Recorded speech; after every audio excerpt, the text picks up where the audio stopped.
All right. Again and again and again, your best friends, the comic book Trap House crew, is back for another week. Let's do it.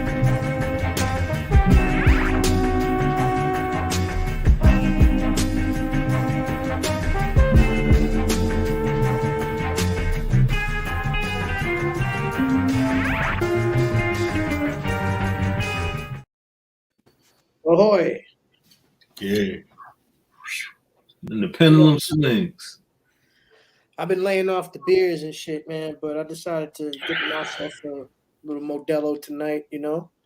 Yeah, nice and golden. You deserve a break today. And I'm going to wash that down with a pickleback Ah, or vice versa. yeah.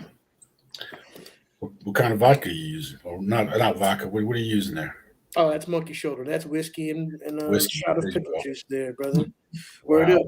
Shouts out to all my cocktail mixers out there. You know how we start the show. What's in your cup, B?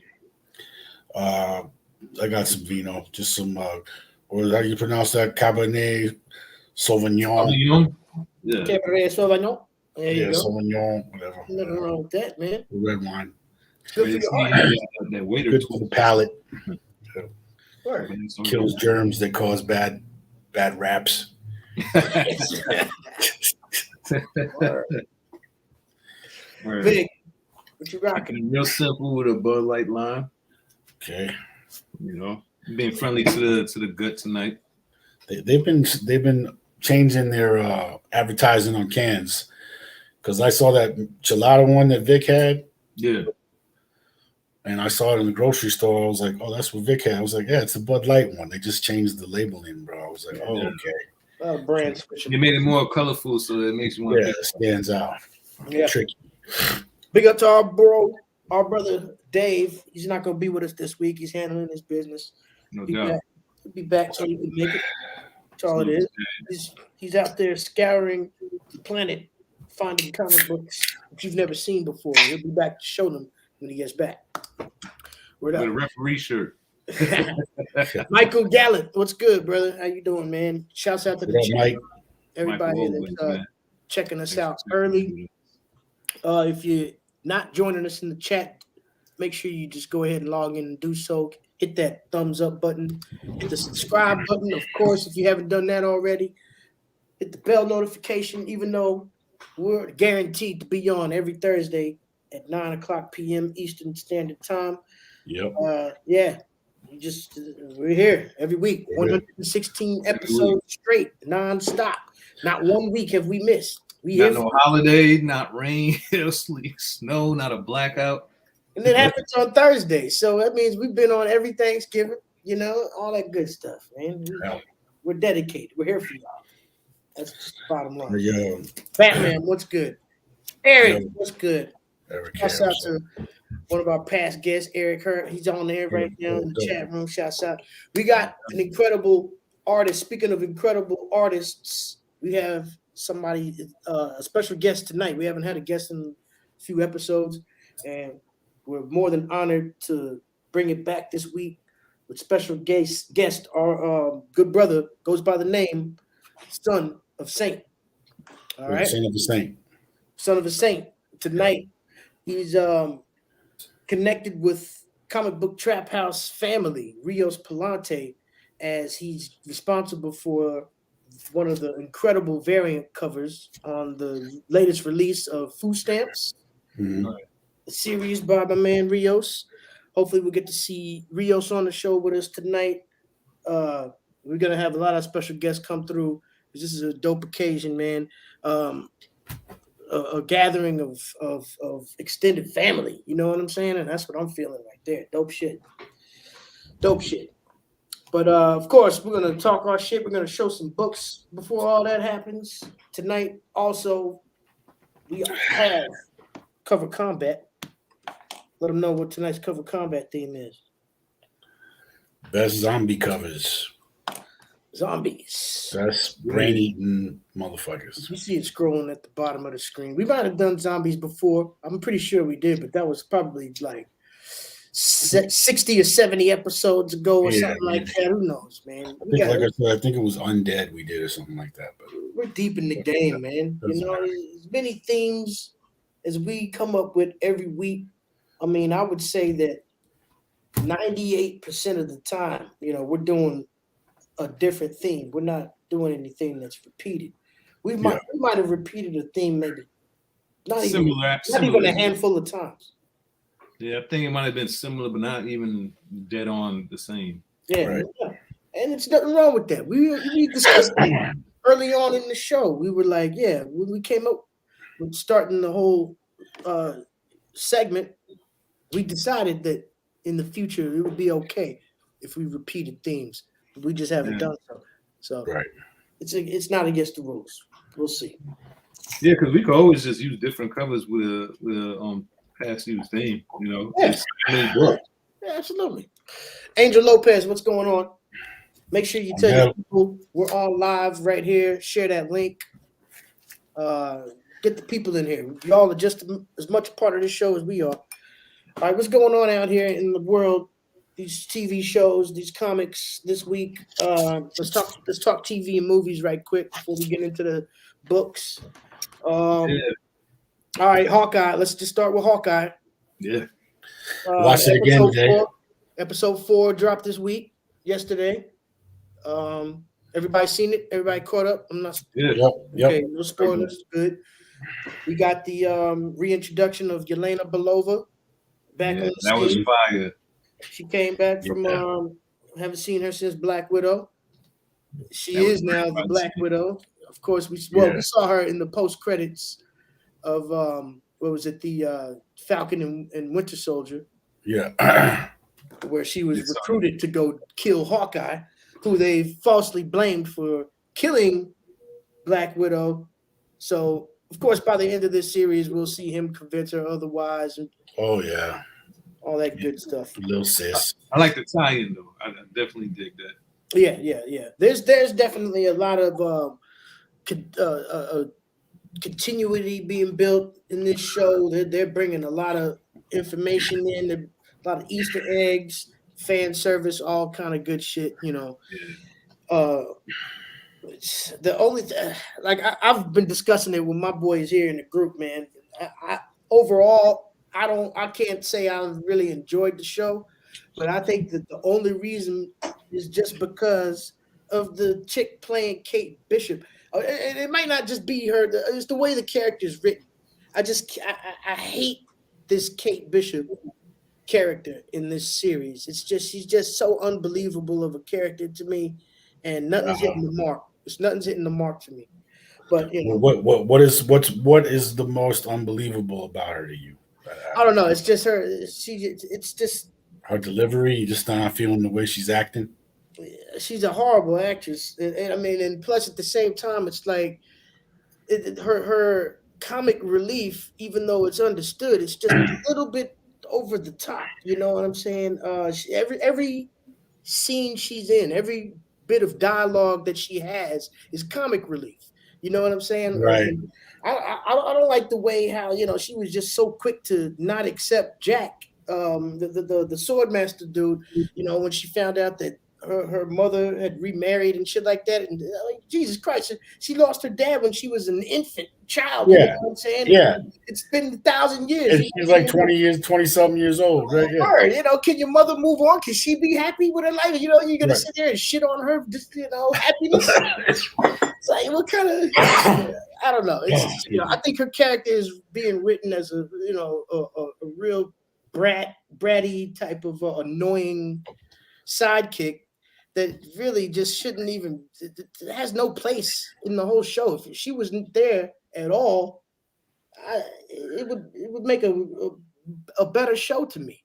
You know what I'm saying? Even as dry of a character as Hawkeye is, he's the layers more interesting than this fluffy fucking Nickelodeon chick that they got bouncing around in here like a fucking beanbag.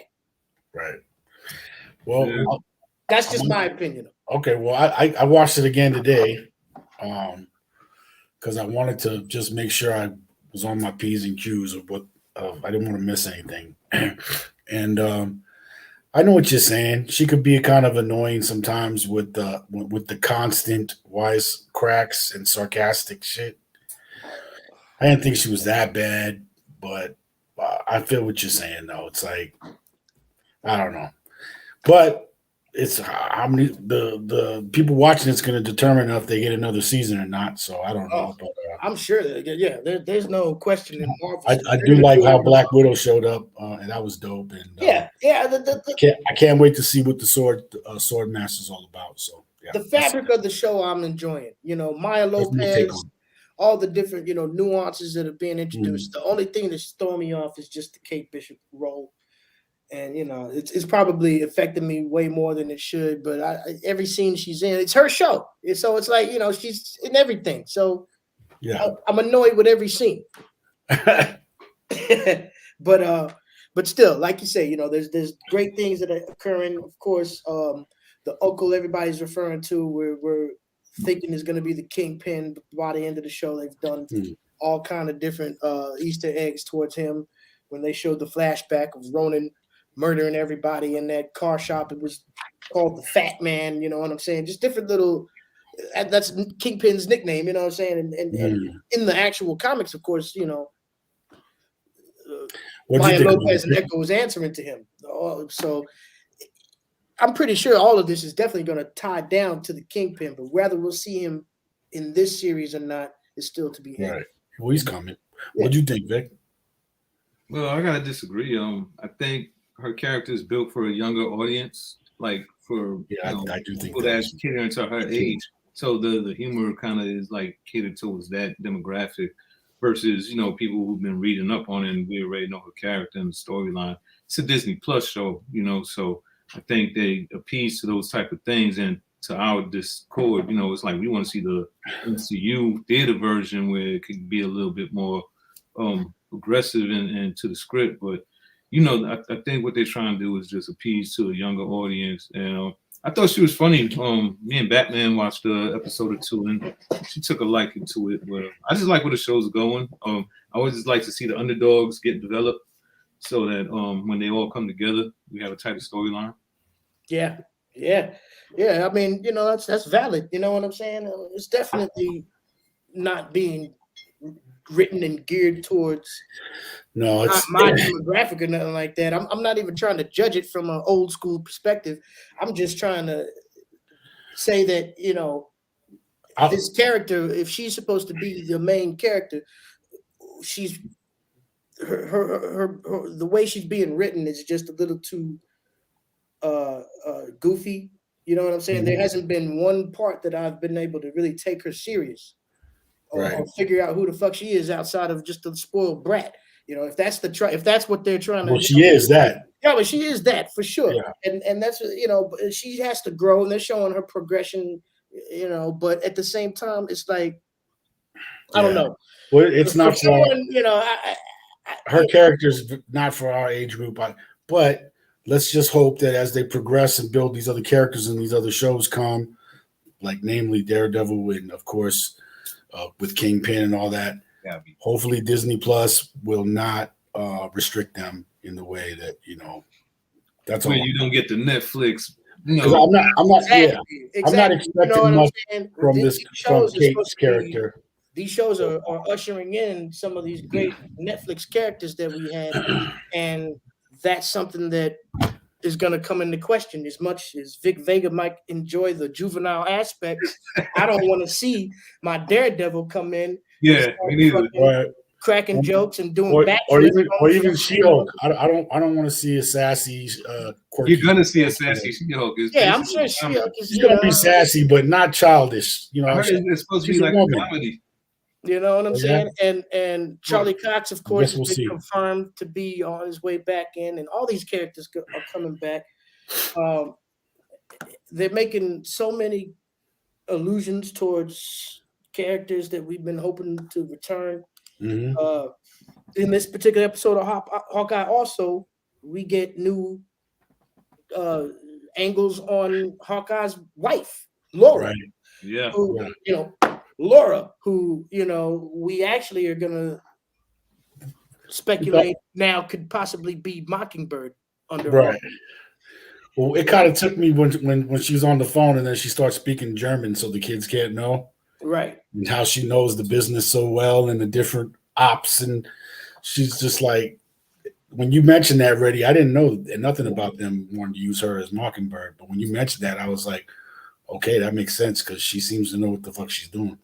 Everybody is speculating this now because of, we've never seen her in any kind of man in the van or guy in the chair type of situation where she's getting information for Hawkeye. He called her and had her dig up information on the money laundering businesses that Yeah, his mother is running. some deep dark internet shit, and she's calling them back with info. Exactly, and she's the one who's really worried about this mystery watch that everybody's trying to get back from the Avengers compound that was stolen. Yeah. Now, they're saying that this watch could contain information about her true identity. In the comic books, Mockingbird and Hawkeye were married, for a good time, and at the same time, she faked her own death so that she could, raise her family and live in peace. You know what I'm saying? So that could be the case that we're looking at right now, where we might see Laura is actually Bobby, or Bobby, what's her name? Her real name. But who knows? It takes a special kind of person to be married to a superhero. She understands everything. Every time he calls and is like, "Honey, I ain't gonna make it tonight. I'm not gonna make it today. I'm not gonna make it today or the next day or the next day." She's like, "All right, no problem. Look, your pop got to work. It's the end of the story." It's like bandage up, get the bandages and the like when he was bruised up, she just told him what to do on the phone. All the ice packs, everything, exactly. Yeah, she's not like, "Oh, really? You're not gonna make it?" Well, you don't never know that about her character from Infinity Wars and shit. Exactly. She's been playing a She's cover. just a homestead mom, So. But that just shows how much more real she is as a true agent. She's been playing that cover perfectly. Mm-hmm. Hey, we'll see, man. That's the way it's looking right now. I hope that as much as what it is. MCU is very deep with their shit, but we figuring them out. We piecing them out right now. Mm-hmm. Another thing, a week from today, next week's show, when I am live right here on the Comic Book Trap House, I will have seen Spider-Man No Way Home. Yeah. Batman secured it for December 21st, so we'll be right behind you. I'm seeing it on the 16th. You ain't right behind me. You about a few days after. I'm secure. Yeah. It's hard to get sometimes, it's gonna be rough. It's gonna be rough. I'm gonna have to. Y'all might want to get on locked in though. 20 minutes after I start the show, because I'm dropping jewels. Because this is the biggest movie of the year. Oh yeah, I might come in later then. It's the biggest movie of the year. We're all in test. It's gonna be pivotal. It's gonna. Or just turn his audio off while he's talking. In whatever direction it's going. So. I'll just be Get ready next week. Get ready for a True Ready See Not Giving a Fuck episode as I drop jewels on Spider-Man No Way Home next week. Okay. All right. Oh, have you heard about I don't know how true this is. It's on the website. Cowboy Bebop canceled by Netflix after series premiere. Oh, that's fucked up. You know what, Vic, man? That is an unfortunate, incredibly sad situation that I just heard about myself. Netflix has canceled Cowboy Bebop after one season, only 3 weeks after the premiere of the show, because of bad reviews. You don't get the views. You don't stay in business, bro. People are saying it just cancel culture. Yeah, I don't know if it had anything to do with like any cancel culture. I don't think they crossed any kind of offensive lines. People weren't watching it. Yeah, it was just that people weren't. Yeah. The thing about it is they were saying it just didn't have the soul of the original anime. And I mean that original anime was very poetic. You understand? Yeah. There's no way to capture that exact vibe and bring it to screen. I mean, maybe there is a way, but not if you're just gonna hire run-of-the-mill directors and writers to take care of the job. You're gonna have to spend incredible money on more than just special effects and the actors. You gotta have that. That's writing, not acting, that takes care of that first and foremost. You know what I'm saying? Yep. But hey, I personally I liked it, and I'm a fan of the anime. I saw it back in the day. I rewatched Cowboy Bebop probably 3 or 5 times in my lifetime, the whole series. And I was just happy to see that type of shit get adapted to live action. And I think they did a pretty decent job for the most part. Yeah. I don't think it deserved to get canceled. They could have given it another season. Watch it. Maybe another streaming service will adapt it sometime. And I blame Netflix too, man, for letting people dictate that shit like that. People shouldn't dictate the creativity out there. You know what I'm saying? Stand your ground. If you had the balls to put this shit out in the first place, see it through. You understand? Well, you never know. If I was gonna live by that type of fucking mindset, I'd have stopped this show a long fucking time ago, because they might have thought it sucked too, though. We got about 5 people looking at us right now, and we're 100. You know what I'm saying? It's not like we're one of those shows that has 80 and 90 motherfuckers live on the stream every week. You know what I'm saying? Stand your ground. Right. That's just now I'm about to drop all the ether on Hitmonkey since I've seen it. Y'all might want to mute your mics. Go ahead. Go ahead, because I mean you can, because I've been watching some of it, and I'm not all that even hyped about it. So you can. Well, you already dropped one bomb on the WhatsApp. Yeah, you already spoiled the whole. If that was real, I definitely want to see it. I ain't spoiled nothing. All I said is somebody appeared. I ain't say what they did. You don't know what they did. You didn't say Silver Surfer, bro? Silver Surfer was not on that show. What were you talking about then? It was Samurai? Silver Samurai. Oh, Silver Samurai. He's a cameo. That's all. He lives in Japan. That's it. Oh, okay. I ain't give y'all nothing. That's a cool cameo. That's cool. It made me want to watch it. So let me tell you, the action's crazy. It made me want to watch it. Writing is really good. It's just as gory as Invincible is. Okay, it made me want to watch it. When you said Silver Samurai, it made me want to watch it. So I can see season 2 happening. I don't dislike it. You know what I'm saying? I just haven't been too hyped to finish it. Rusty Metal said Hitmonkey is the shit. Rusty Metal in the house. Rusty. We'll see Rusty in the house tonight. All right. What else we got to talk about? We got books. We got books to show. A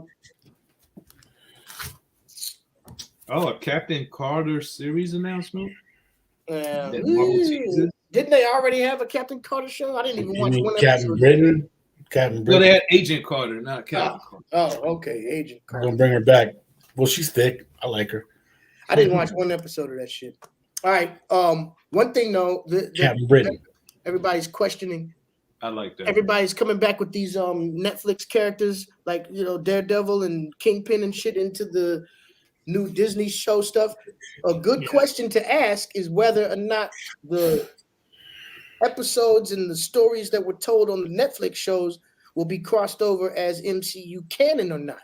We might get these characters and these actors back, but is the history that they've already made with their personal series going to be counted in the MCU history, or are these slates going to be wiped clean and we're just getting these actors raw as the characters? You know what I'm saying? Because a lot of shit went down in 3 seasons of Daredevil.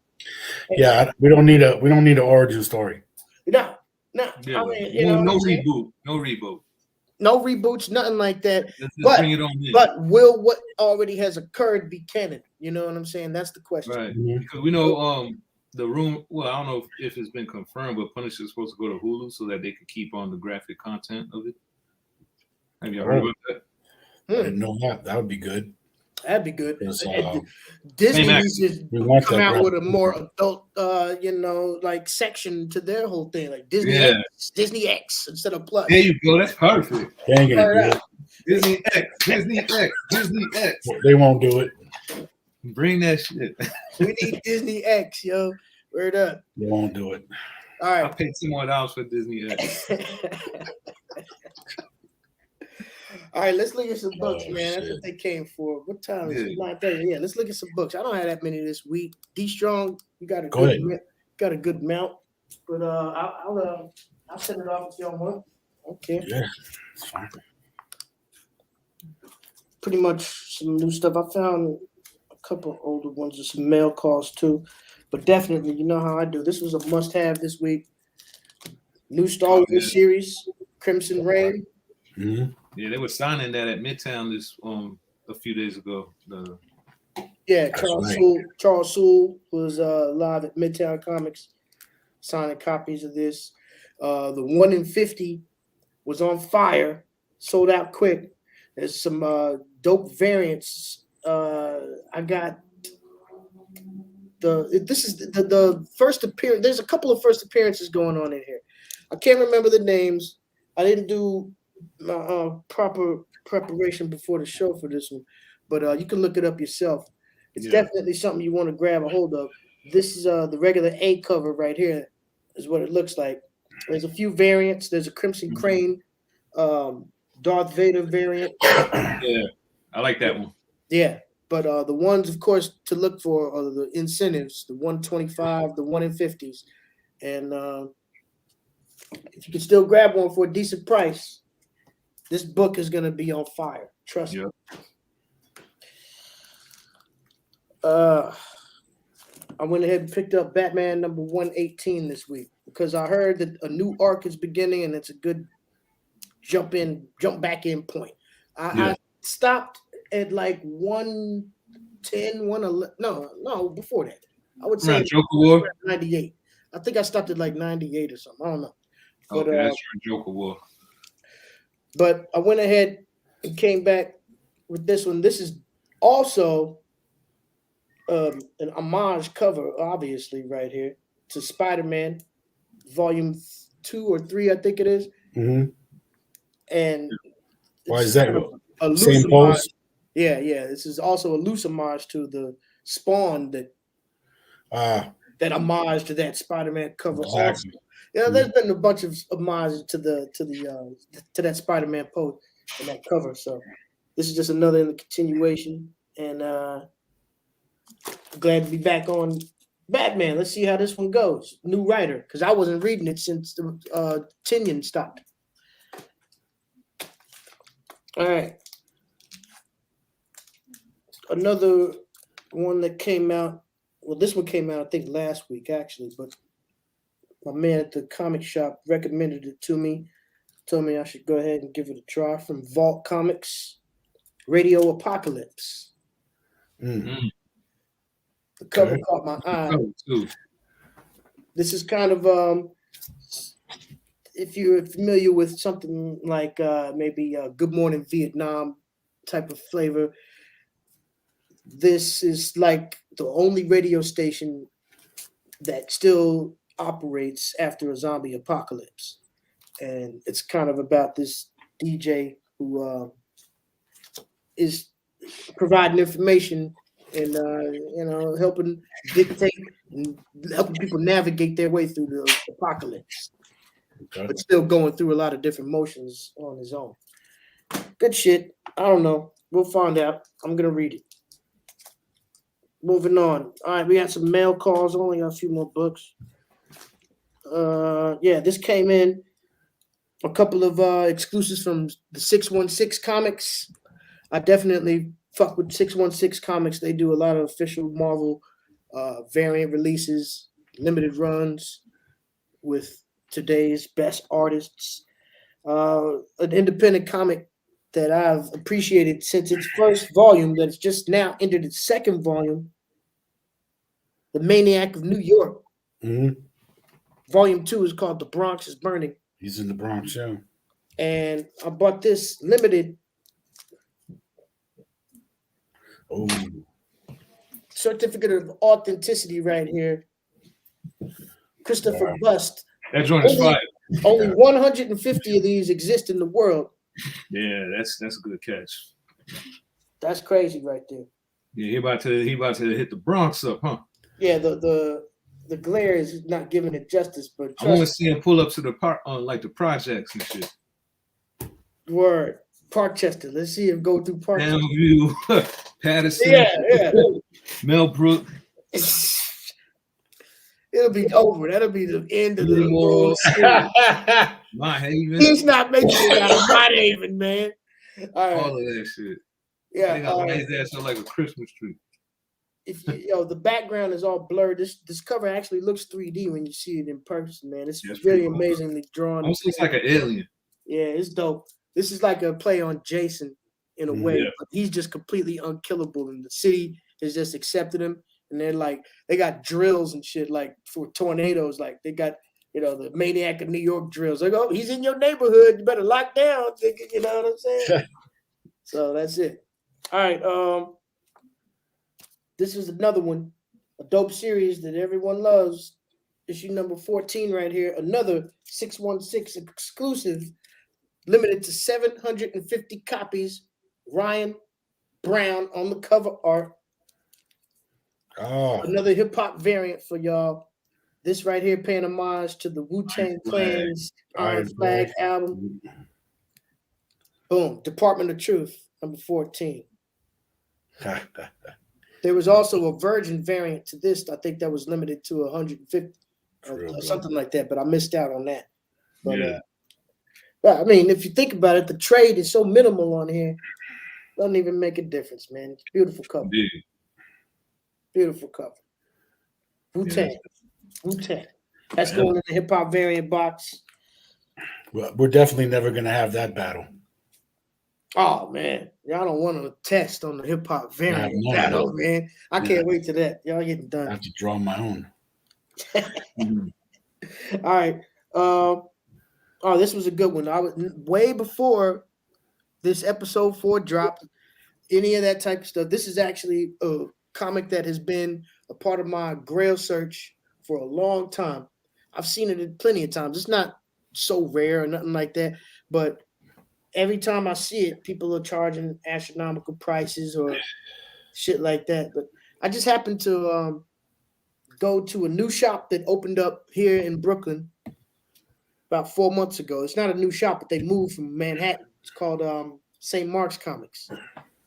Yeah. It's a shop that historically I've not been too happy with, throughout my time, because I don't feel like they treat people of a certain shade the right way when they walk into their store at the Manhattan location. That has since closed, and they're back now in Brooklyn. And I went by. Same people? Actually, the one chick, this chick that I remember, probably about 7 or 8 years ago, I cussed her out strong. I let her have it. I put the fear of fucking John Brown into that bitch. Because I mean, she was fronting, man. I walked in there and she acted like I was about to rob the place. You know what I'm saying? I'm not one of those people that why are you treating me like that, ma'am? No, I'll be like, fuck you. So it turned real bad. Excuse me. And she was in there. She still works there. Oh yeah. Yeah, she still got the same little shit attitude too. But the other dude, there was another dude. You gotta avoid her. Yeah, that's all, man. That's all. She's really itching for whatever, something I can't mention on YouTube. But let me tell you, my man that was there, real cool dude. I don't know, I can't even remember his name. He was very helpful. Took me to the back and showed me some boxes that they had in the back counter and pulled out for me Marvel Team Up number 95. Now, just talking about her. I got this for a good price. He sold it to me for $40. Right? I've been looking for this book for a long time. 40 was a very fair price. You know what I'm saying? Especially considering the condition. I give you a little spine slide. Well, it's in the plastic. I'll take it out so I can give y'all a little spine slide right quick. You know how we do. This was a little bit of a minor grail, y'all. So take a little time to show y'all how it's going down. Yeah, it looks good. How the corners? Yeah. How the corners looking good? Some beautiful looking corners over Oh yeah, bro. Good catch. Slap that. Oh yeah. You can see it's a good look right there. So this is the first appearance of Mockingbird. I'm an avid Marvel team up collector. I've got so many of these issues, and one day I'll have all 150. But this was one that I was missing. Definitely glad to have. And now, all of a sudden, her spec is rising this week. Big up to that. One more to go. I was in there. This is a hot ass book right here. I showed it last week. I showed the A cover. It has since taken off and blown up. The continuation of George Orwell's Animal Farm, the Animal Castle. This was also in that St. Mark's Comics. They just had it on the shelf, cover price. I don't think they knew what was up. They had one left. This is the B cover. Grab that. This is going crazy. Don't sleep on Animal Castle. I read the first issue. I personally am not too excited about it. I can't get into animal characters and shit like that. It's an adult book. It's not kiddie shit at all. But it just didn't capture me. But I will, as a value, as a comic book value collector, I will continue fucking with Animal Castle though. Trust me. So that book was cover price in the stores, the week that it was released. Now you see, like, let's say comicmint.com, they're already selling that regular book for like $20-something. Yeah. Straight from a comic book site. They're trying to pair it up, with the Virgin for the combination, like all the other sites do. And I said, wow, just to think last week this was cover price, and they just kept their inventory and said, oh, you heard?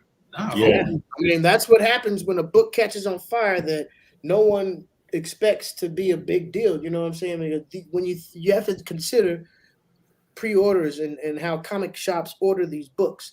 You know what I'm saying? They all have to be ordered, about a month in advance before you see them actually on a shelf. So the comic shops, the buyers are speculating on, what's going to be in demand and what's not. And that determines how many books they order for their shop. You know what I'm saying? Yeah. And when it comes to these independent titles, it's always a gamble. Now, before this one hit the stands, it just wasn't pre-ordered a lot. So, of course, they didn't create that many to get put out there. Therefore, I have a feeling like that when the comic shop gets wind, they knock them right off their shelves. Exactly. And not a lot of places. That's the thing. When you put it on the WhatsApp, I instantly called down to the shop and said, hey, when I was there that same day, I said, I saw one and a blank variant next to it. Can you take those off the shelf and put them in my bin hole? And I said, also just go ahead and put me in on the run for that. Mm-hmm. And they're like, okay, put me in the run. He says, okay, I'll grab those books. I was like, thanks. And then when I went to go pick them up the next day, he said, yeah, they weren't on the shelf when I went to look, man. And I said, nice. I was like, so I can't get a first print anywhere? He was like, well, let me check the distributor. And he went to the distributor. He says, yeah, I can get you a first print. I was like, cover price? He was like, yep. I was like, well, then get me one. All right, cool. So I'm hoping that once he sees the price on that, he's not going to be like, here you go, man. And that shit says, whatever, $19.99 or some shit. I'll be like, nah, bro. Well, that cover. He actually, you hit him up on Wednesday, release day, and there were still distributor copies available, to order. Mm-hmm. I think since then it has sold out on the distributor level. So he should definitely be able to justify and give you that book for cover price. You know what I'm saying? He said he would. So we'll see. Hopefully, yeah. Hopefully, if not, I'll just go to the competitor. Fuck him. Don't fucking break your word. Do sometimes, man. Shit. All right, man. We're gonna keep it moving. That was my week. It was only a few books, but I dragged it out a little bit right there. We're gonna take a look at what D Strong got. But before we get into D Strong's book, we're gonna welcome in our brother, My man, Rios Palante. What's good? Hello. What's going on? What's good, man? It's good to I'm see you, chilling. man. Good to see you back. It's I'm been a chilling. while. I'm chilling. I Yeah. had to put the kiddies to bed, you know, Indeed. and come through and hang out with y'all for a little bit, if you don't mind. Man, please, Well, man. it is. Yeah, this is your show too, man. This is open door whenever you want to be here. It's been a while. Good That's to what's see you, though, man. How's life treating you, man? Life is good, man. You know, working hard, man. Working like a dog, but you know, it's definitely paying off. You know, I had a few successful drops. Nice. Sold out really quick. Food stamps number 2. Master Wraith. Yeah. And that other figure I want. Yeah, the Bastard Wraith. Wraith is our first vinyl figure. So that thing had like lights and a fabric cape and all that. Oh, dope. Nice. And then the Ramirez figure was sold out last week. That was the collab with the homie Ramirez from the West Coast out there, and man, his fan base is crazy. You've been hitting the circuit too for me. I saw you on the West Coast doing your con jobs. Yeah, man. I'm done though. After decon, I was like, that's it. I can't do any more shows, man. I'm tired, and plus the holidays are here, so you know I got to spend time with the family. Right. You know? No doubt. Yeah, man. Well, so they don't even recognize me. I walk through the door, they're about to shoot me because they think I'm a stranger. Out there making it happen, man. That's what it's about, man. We're glad to see you, you know, holding it down. We're actually, Dave is with us tonight, so you know you're holding down Dave's spot right quick. You know. Nothing wrong with that. That's some big shoes, man. That's some big shoes. Indeed, man. Dave is good though, right? He's good, man. He's handling his grown man business, man. He'll be back. All right. Good. If y'all don't mind, I'm gonna run in the refrigerator to get me a cold one. All right. That's what it is. Nice. We're waiting for you. In the meantime, we're gonna see what D Strong got this week. All right, I'm ready. So continuing the Once and Future run, issue 22.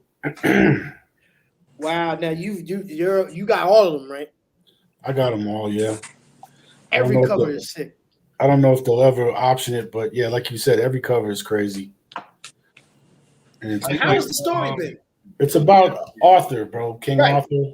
To play on King Arthur, but how's the story been? And the other author as well. There's two authors, bro. It's more like an undead author, I think. Okay. But I haven't got past. I think I'm on issue 8. Gotcha. So they're on 22 right now. So yeah, I have a ton of reading to do, man. We all do. So continuing Spawn. This is who's on the cover here? Barbieri. Dope. Crazy. Look like he's soaking in a hot tub. Yeah. Here's one with what did this one? This is Carlo as well. Carlo Barbieri. With him and Wanda. That's fine. Oh, that's dope. Yeah, that's real. I never seen that. Man, that's tight, yeah. Word. Feeling that one. Him and Wanda. Oh, and I forgot to show this last week. It was an alien variant, and I only got it because I liked the color. It's like I told Bessie Mae not to leave that damn thing out in the field. She wanted to bring it inside. She got hemmed up. It looked like suck me off. Yeah, it was like damn. This is how you get faced. Anyway, because I told you now they're on Earth now. So of course they land out in the sticks. Right. They don't land in the middle of a big city. They're out in spots that they can't get discovered. So I won I went crazy with the Marvel fanfares just because they were only $2 a piece. But I'm down with you on that shit, man. That was one of my favorite series. I always wanted to get that whole thing. I got a bunch of them. There's a bunch more I need to go back and look at. But they this is the first issue. How much was that? How much did they charge you for that? $2. All of them were $2. Wow. Steal. So yeah, him and Sauron. What I liked about them is they just have all the classic covers, bro. Daredevil. I thought their covers were incredible. That was one thing that really stood out to me about Marvel fan favorites. They took such time on their covers in comparison to some of the other stuff that was coming out at the time. Yeah, there's traffic. Talk about traffic. Yeah. Oh, this one right here. I think this is actually a key as well. This is the death of somebody in Anvil. I forget who the other guy is, but that's so dope.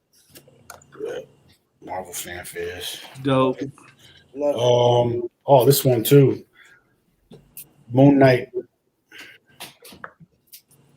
getting snatched up by something out of the urn. Every new Moon Knight is a good Moon Knight. Yeah.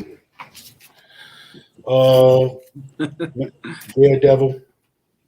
Cover. Wonder what that line is right there. How's that Hawkeye series? No, but I said Daredevil. I said I meant Hawkeye, bro. I said that earlier too. It's okay. It's up for debate. Yeah. The series, yeah. I'm digging it. Some of us like it, some of us don't. I thought it was okay. Side. I'm ready for next week's episode. Nice. Doctor Strange. Is that Nightmare on the horse? I'm not sure. I think that's Nightmare. But no, Nightmare is in Diesel. That might be that guy, the other wizard, Mordor. Well, I forget the dude's name. But Spidey in the black costume. Yep. And these are all great condition. Like I said, they were $2 a piece. I'm just looking for shit to buy and show on the show. No, you did a good job right here, man. She-Hulk. You got a bunch of the ones that I don't have. And it looks like Hulk is that might be Hulk there. I guess he's in the middle of transforming. Like something big and veiny on her face. The blue vein. Yeah. He caught the blue vein. To get that blue pill, boy. Yeah. She-Hulk is always shit. This is there you go. Yo. That's right. He's some theme music for that. So yeah, what's his fuck? Black Knight. One there was 3 of them, so I found all 3 of them. Definitely seeing more Black Knight soon. Found all 3 of them. Oh shit. So that was a cool little grab. And they're all in good shape, like I said, $2 a piece. Oh, this one, I thought I really found something dope, but then when I took it out of the bag and board, I was like, man, I should just leave. I should have never took it out, and I never will again. But it's not in the greatest shape. It looks good in the cover, but once you start to take it out, that shit is falling apart. But I would have grabbed that. Yeah, the nice cover though. Yeah, it's exactly. It still looks good. As of like the last 2 months, they had Shang-Chi whipping everybody's ass. 1974, right here. I don't think they put enough words on that shit though. You think? They left the bottom half out. Well, they got a little word. Mad call outs. Okay, this one. I love this one, man. This is the best of my weekend. But yeah, it's the Deadpool Lone Wolf and Cub homage. Oh, nice. She was kind of cool. Yeah, that joint is cold. Shogun Assassin. Yeah. So anyway, that was that one. I never saw that one before. Yeah, this one was $5.99 actually, though. So classic. On this Prime. Good evening. Architectural phone panels and columns. Well, then I found real quick on these. These are nothing great, but I found some Conan's. This one actually, this official handbook for Conan Universe, right? I looked up the keys for it, and the only key was the reprint they did for the 50th anniversary of Conan. So this is the original that they did the reprint of. But I looked it up. I mean, it's like $10, but I got it for $3. I love grabbing a good condition book that when you check for it, has a nice little value to it. Yeah, you walk out of the door at least knowing. Yeah, that's like getting food with a markdown, Yeah. This is Conan the King. This is just the key. Oh, I was looking at keys. Oh, that's dope. I'm feeling that one. It's was that his arm chopped? Oh no, that's his hand. It's all bloodied up. This is the origin story of how he becomes king. Okay.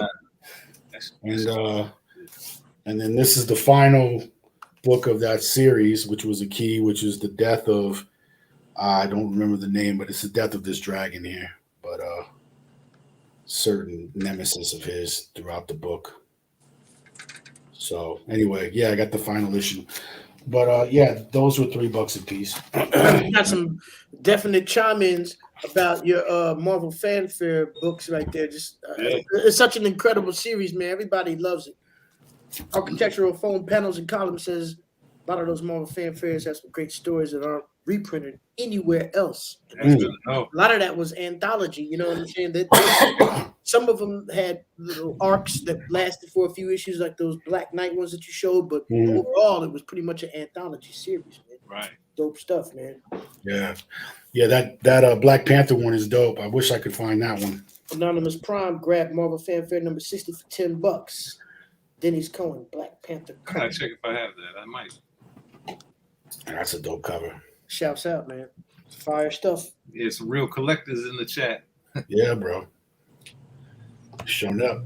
Good stuff. All right, man. That's it. That's me. Yep. Oh, my bad. What a week. And then we got zombies coming up. So incredible shit, man. Vic Vega, let's see what you came up with this week. I did. It's been a brief though, because I got a good, nice little amount of books that came from the Black Friday sales. Okay. Oh, you got some mail calls coming in, right? Yeah, I got more coming in for next week's show too. So I'm just gonna go through my new ones for this week and then go to my back books. So this is the Arkham City Order of the World issue number 3, which is also a key this week, being that it gives the hidden history of Gotham City. Nice. In this particular book, it's really tied in with the escapees of the asylum, what Joker did, and with the patients which were being run loose. That cover got like a Twin Peaks feel. Hell yeah. Yeah. This is the type of Gotham and Arkham I like, not the bubblegum stuff. That's the one I like. Nice. So yeah, we got Green Lantern number 9. I'm not a casual, consistent collector, but sometimes they have possible first appearances on these books, and this one has the possible first appearance of Anti-Guardian, which is like a new and ancient enemy. Okay. So and I like her character as well. Far Sector. So then I'm like ready. I got the that's right. That Far Sector. Yeah, she's dope in that, man. Yeah, her powers are slightly different from your average Green Lantern. Right. So this is the 118 homage that Reddy has displayed earlier. I read it, and I'm not excited. I hate to say it, but I think this might be the end of the run for me with the Batman. Just like I said about just now with the Arkham book, I like the more gritty, darker view of things, and they're already getting computerish and bubblegum villainy with it, and that's what I don't want from Batman anymore. Especially with these books like $5 a pop to $8 when you want to get a hard stop cover. So I think I might stop right here with this one. At least you got a couple of you got one first appearance in there, so it's a good key to keep in your box. You know what I mean? Oh yeah, Abyss, covered by Vic Bogdanovic. Sorry if I said his name wrong, but yeah, that's where it stops. But Batman: The Impostor is another great book. It's the tone of Batman I like. So this is Hawkeye Kate Bishop, who already see is not jacking right now. Just the actor. I like that. He said just the actor, man. Yeah, the cover is lit though. I'm gonna give this a shot and see where they go with it. I've always, like I said, I like the B characters. I like when it was like Occupy Avengers. I like reading those stories. Demon Days X-Men. This is the creator's cut. Mm-hmm. You know, Peach Momoko. Sometimes she has some great ones. Sometimes she has some but she does so much work. It's like, yeah, they love her, bro. She's flying them day in, day out, like with covers. So then we got Inferno number 3. I'm only up to speed on number 1. It's a long read. It's technical. You got to read. I don't know who's been reading the X books lately, but they have like timelines and like certain pages where you got to like really slow down on the reading because it's like reading files from the FBI.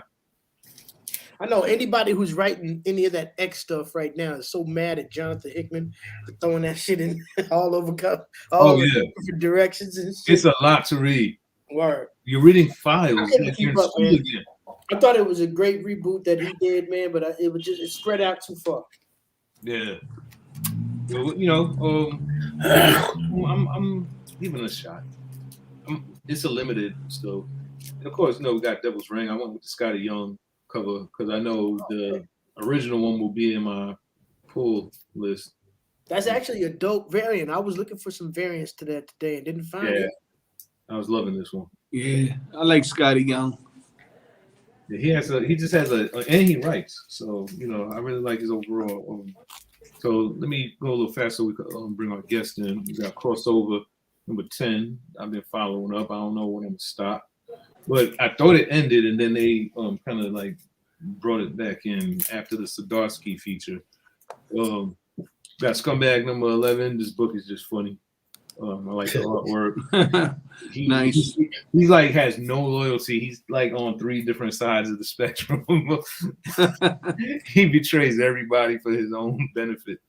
One of my favorite books, Department of Truth. Tanyan. One of his finest works to me.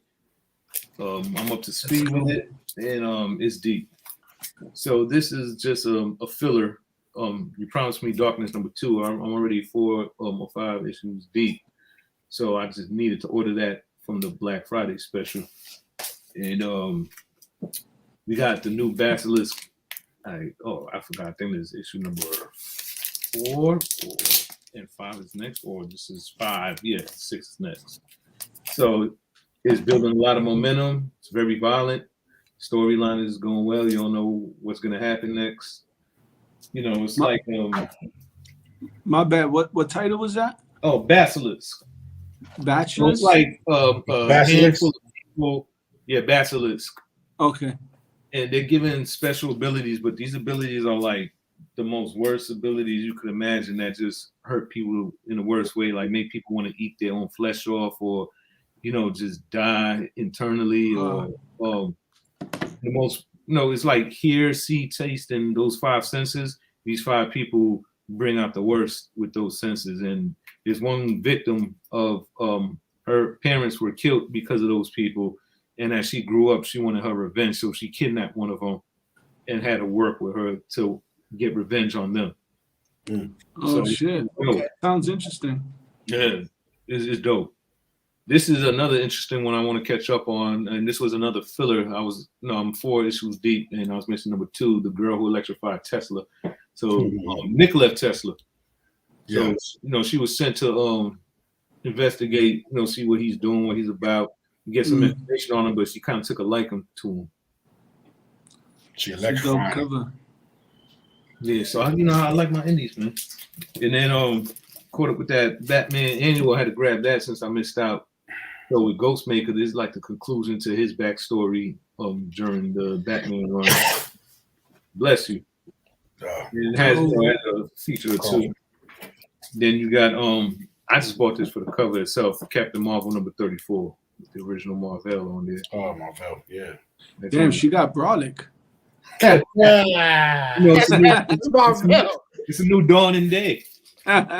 So now, what's that shirt you got on? That looks like. Oh, so one of our past guests that D Strong brought on, Saw Serve, he makes these shirts. He designs these himself. Oh yeah, I remember him on. Yeah. So he I ordered 2 shirts for me and Batman.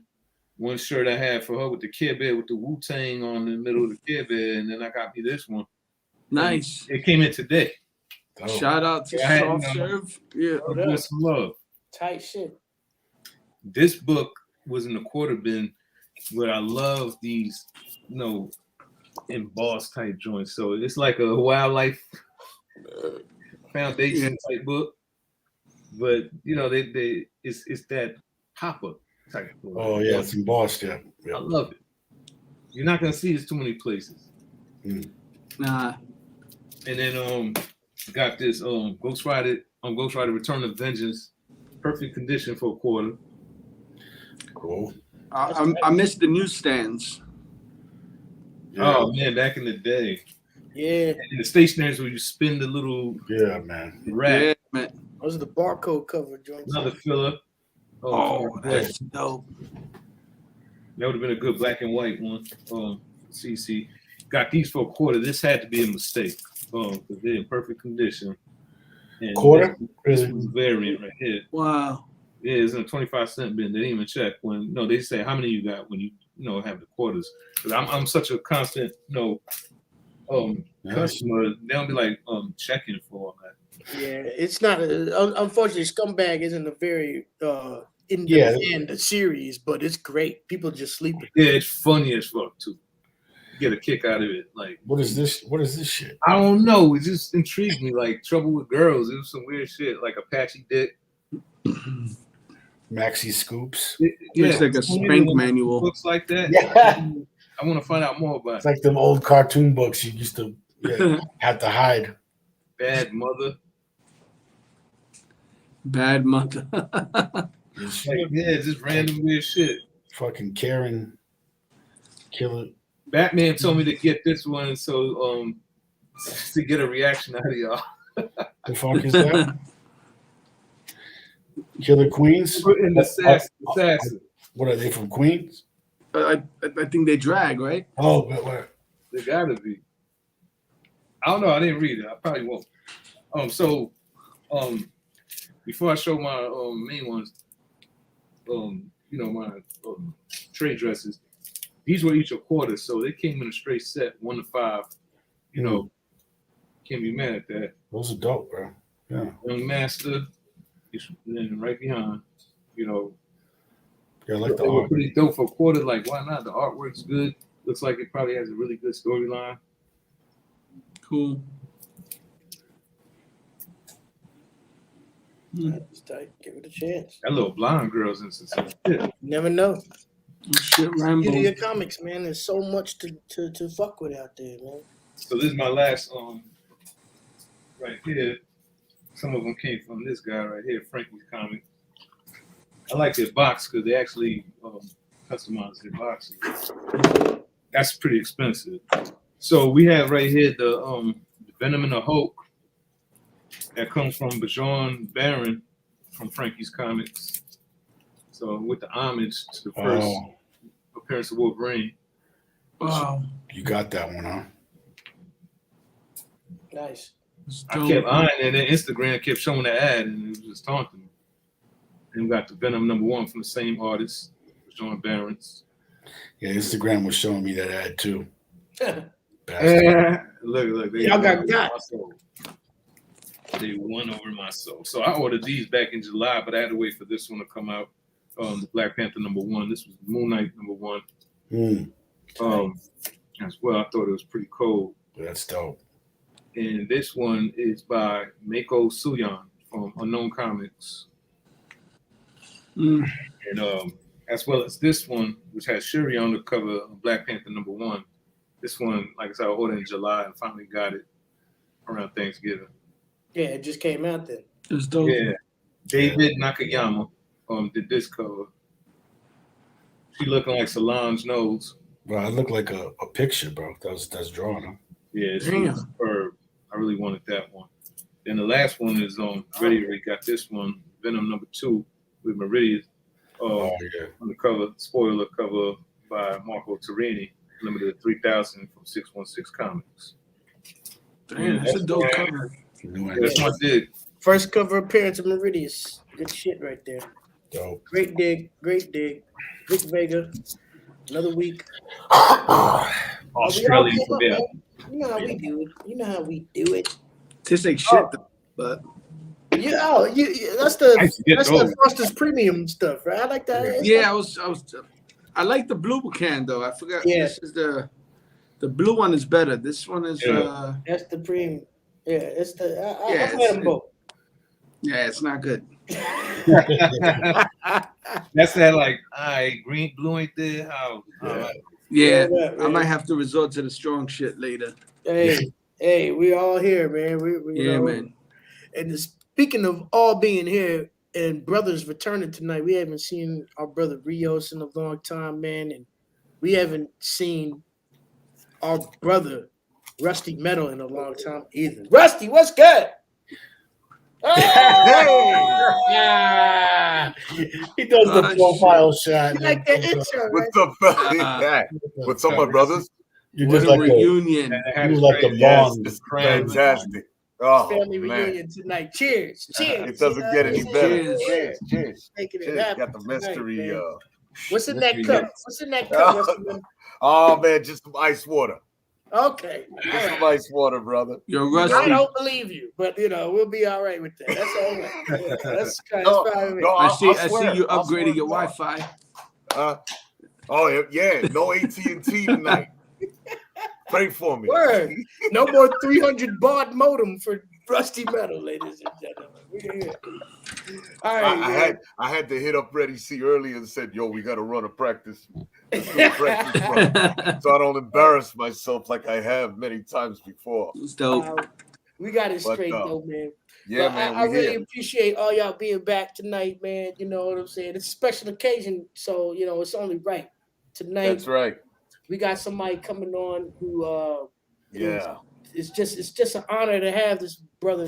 We've been presenting so many independent artists throughout our lifetime here on the Comic Book Trap House, and every time we have somebody, it's like the first time because they just give us mind-blowing creativity and just next level futuristic renaissance-ness. You know what I'm saying? And man, we here to get some continuation of that tonight. Yes. Oh man, you know how I do it, man. Without further ado, get up on your car stereo. It's a real situation, man. We usually tell y'all to do a donut in the middle of the highway or something like that. But tonight we're gonna tell you to just go next door to your neighbor's house, kick the fucking door in, grab a beer out of their refrigerator, put your hands in the air, and give it up right now for my man Saint. The son of Saint. Son of a saint. How's it going, bro? What it is? What's going What on? it is. What's going on, man? Salute to y'all. Rios, Peace, Rusty, Ready C, D Strong, Vega. What's good? Welcome, brother. Welcome. It's an honor to have you, man. Thank you for taking time out of your day to come through and fuck with us, man. Welcome to the show. Trust me, the honor is all mine, bro. Introduce yourself to the Comic Book Trap House viewers right now and let us know a little bit about Saint. So I am Son of a Saint. I am a digital artist that also dabbles in concept art, movie poster art, all that good jazz. I've done variant covers, for a while, for a good minute since Rios first started me off. Rios was the guy that jump started my whole variant cover career, honestly. Nice. So much respect to Rios for that. Big up to that brother for giving me a shot. Because I've got a fan base that's based off of my own creations that I've done. As I've done mashups with celebrities and stuff like that have circulated. That's seen some light, and through that I've gotten to do movie posters that are on Amazon Prime and all this other good stuff. And I've done stuff for musicians and all that. And but I've never gotten to do what I really love, which is comics. I've been fiending to do variant covers and kind of put my twist on them. I have a very dark and gritty kind of style that I want to bring to the table. And Rios, he blessed me. He blessed the Saint, and let me get on Food Stamps, number 2, issue 2. And I can't express like the gratitude I have for that brother. Like through that opened up a bunch of other doors. Just people just started asking me for covers, and I've just been getting a lot of work through that. So beautiful thing, man. Family affair. I gotta give you kudos because that takes a lot of time and focus. Like I had drew something like you know, like for real, just as a fan, and you know, and just because I felt like it, and getting to the color process of it, that's a whole nother step, you know, because you do the digital coloring, that takes time. Like it does for sure. I mean, luckily, so I've been doing this like, I don't know, I think it's gonna be like 15 years now. So a lot of stuff that I do has become kind of muscle memory. You know what I mean? Right. Because I spent second nature. So I want to say like out of them 15 years, like maybe 5 years I spent like really concentrating on anatomy. You know what I mean? Like making sure anatomy is correct, and then the next thing was like my coloring and you know, color correcting, shadowing, highlighting, and all that stuff, because that's got to be crisp too. You know what I mean?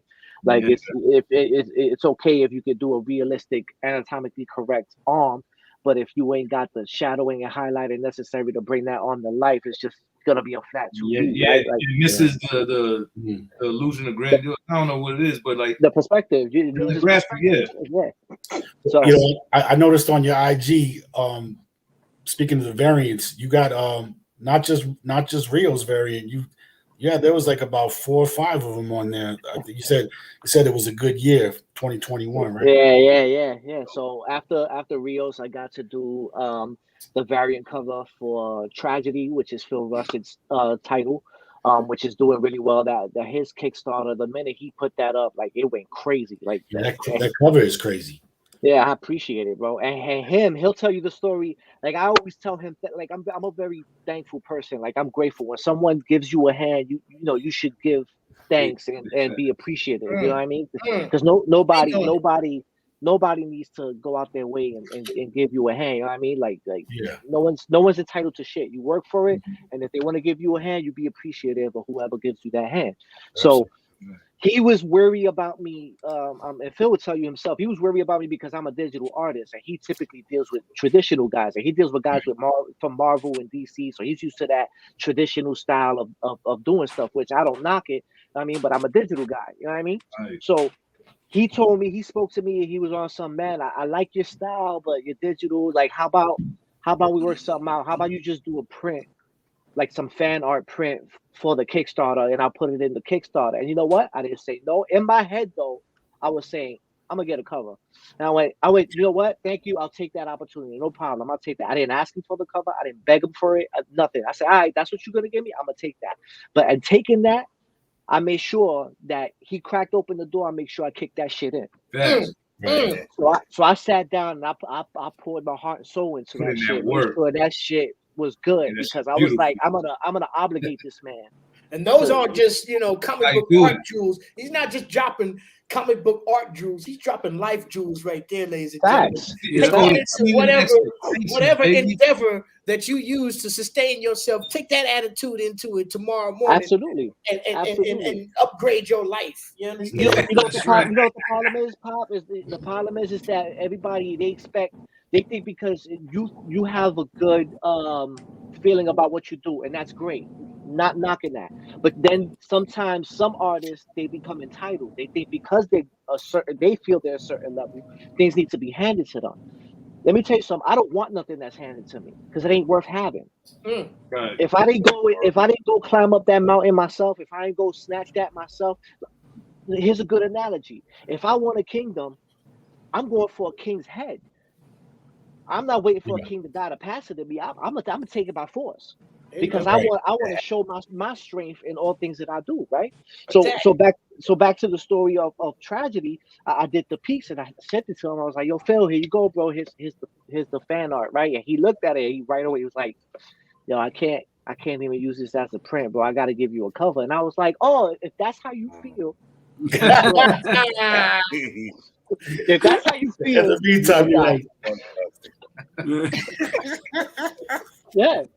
And you know, shout out to Phil, because he, you know, there was a certain set commission rate for the print, and obviously since he gave me the cover, he upped that rate and you know, paid what was necessary. And you know, really good dude to work for. I mean, he's a good dude. And then after that, Rob Powers, which I don't know if anybody knows, Pinguino's Revenge. he's a dope artist in himself, and he asked me for a variant cover after I did Phil's, and after seeing what I did for Rios. So I did a cover for him for his title Cataclysm, which will probably release in the coming year now. And then the Realist Bayani from Mark Theodoso. It was supposed to be a variant cover, and the brother blessed me and made me the official cover for issue number 4. That's that universal manifestation right there. You're on the come up. You know what I'm saying? You're putting in the work. People are recognizing the realness, and it's well deserved. You know what I'm saying? I think what we need to do right now is give them a little sample. Let's take a look at some of the amazing work that you have out there right now. We're just gonna start with your Instagram page here. Look at this. For all y'all out there who aren't already enhancing your lives, I'm gonna put your link to your Instagram page up in the chat right now. Appreciate that. Y'all make sure you follow. But let's take a look right now as my man, Son of a Saint, gives us a little bit of description as to what's going on his latest posts. Look at this. So this is me fishing. Right. This is me going, hey guys, I can do this. What's up? Right. Berserker is one of the hottest series out there, man.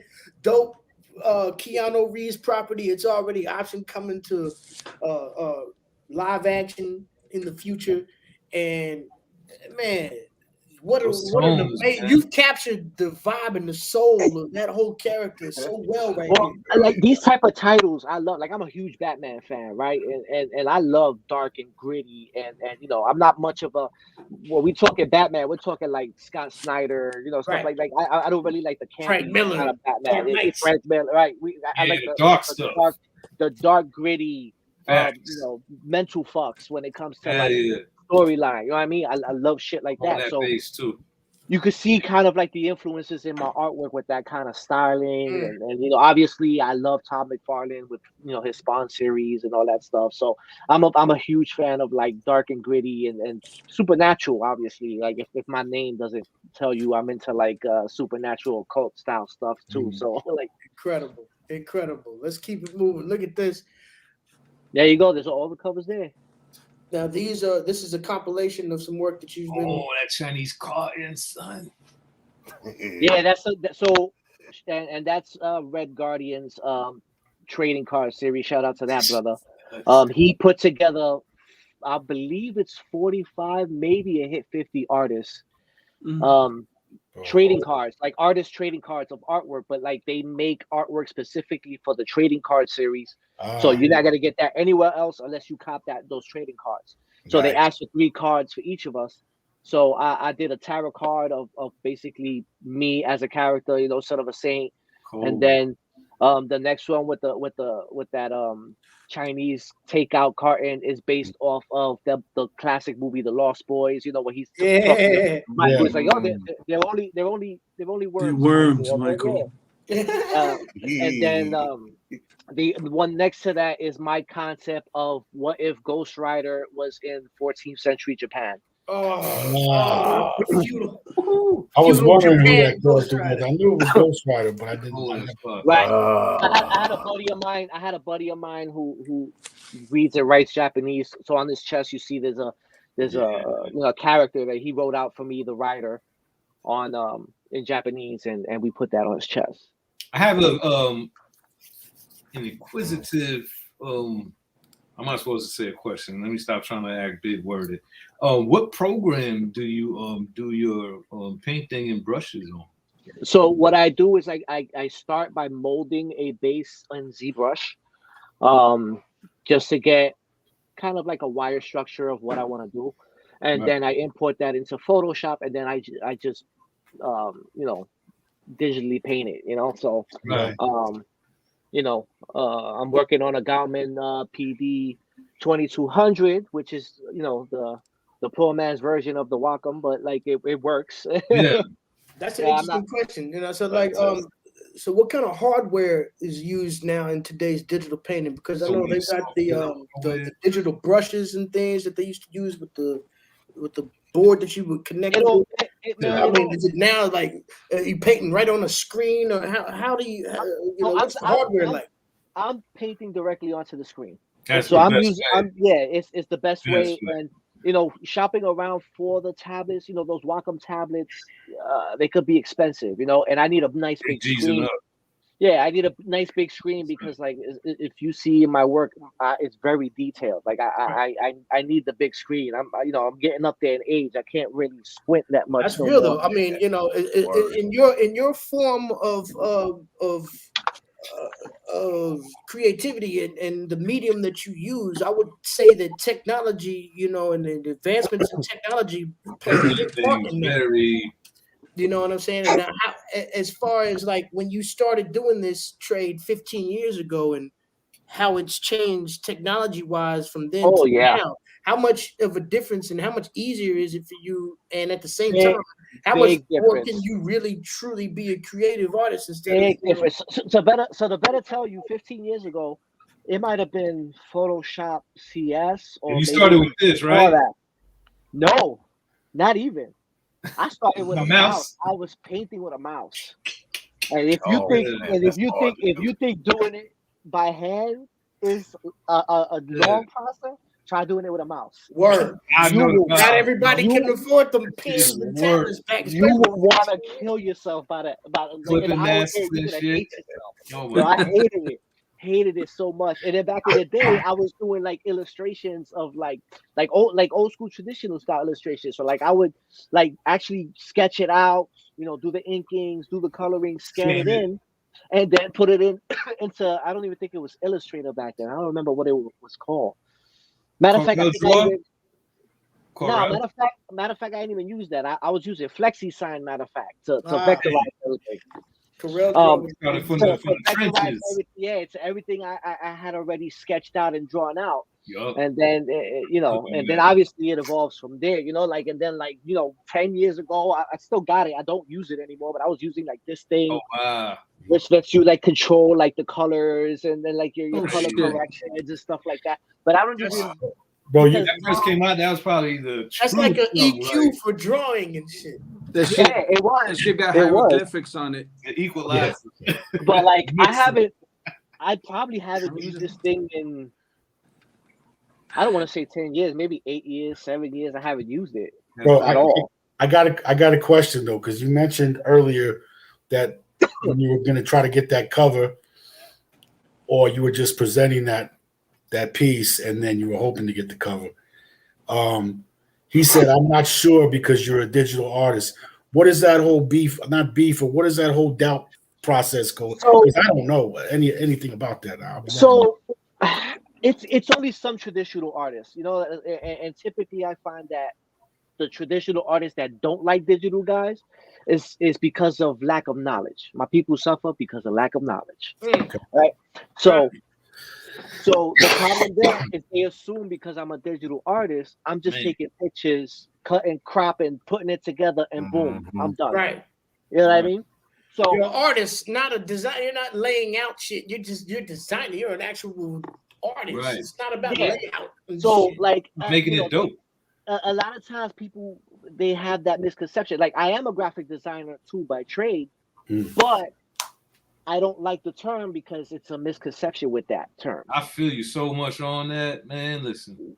Yeah, so I'm a digital artist, and a lot of times, like sometimes, I go on Twitch or I'll do an Instagram live and show my process because I'd rather you see the process. That's my wife.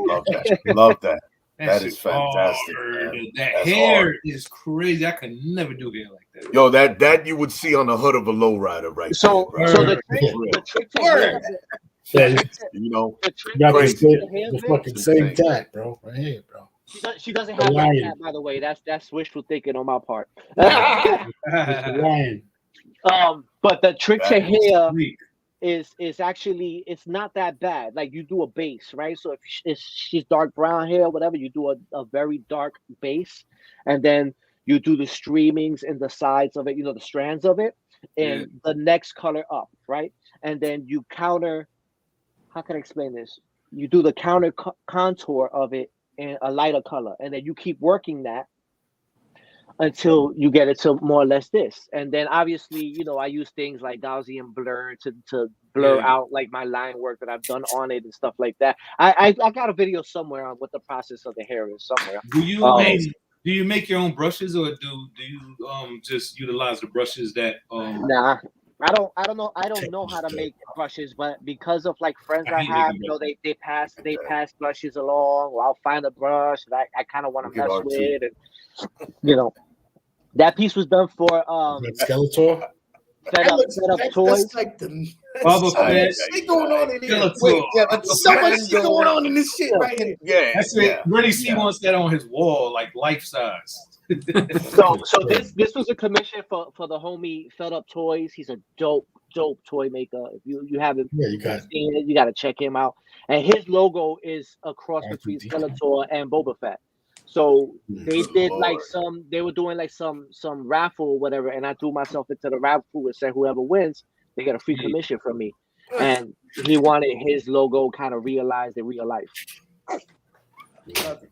That's fantastic, man. I'm going to go through some of this amazing artwork right now, ladies and gentlemen, from our special guest tonight, Son of a Saint. If you're not following him already,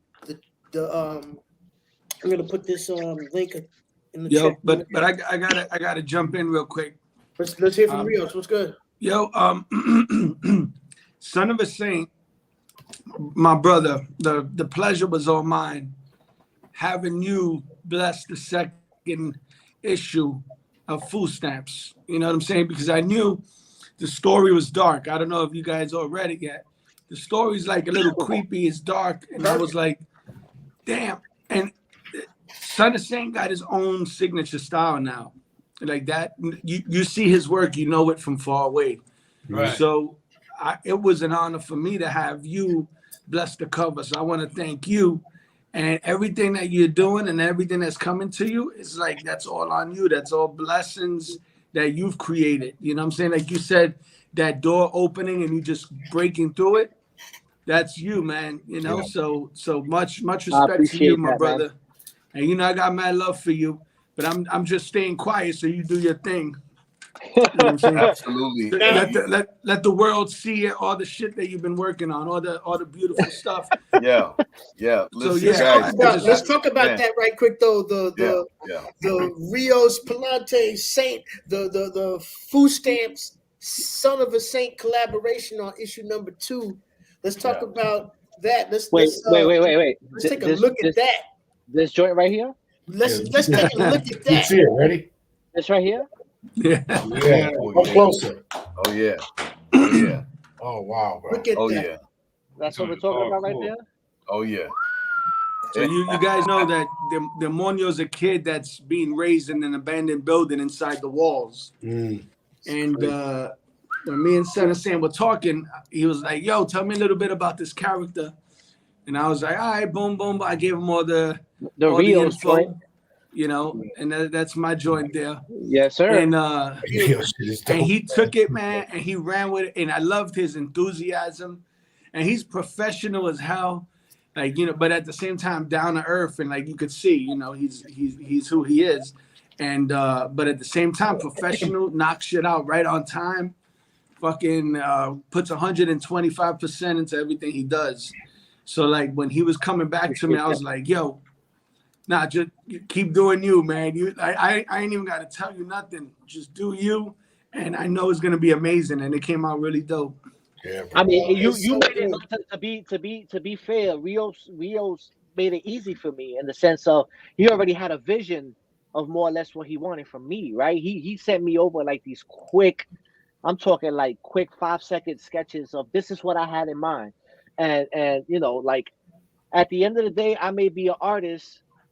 But this is his baby, so I want to try to get it as close to what he wants because it's his vision and his baby. I gotta respect that, you know. I gotta respect that man's child and bring to light what he wants. You know what I mean? But obviously, bringing it with my signature. You know what I mean? So like, you know, he definitely made it. I don't want to say easy for me, but easy enough where the concept was already there. We didn't really have to go too much back and forth with what we were doing.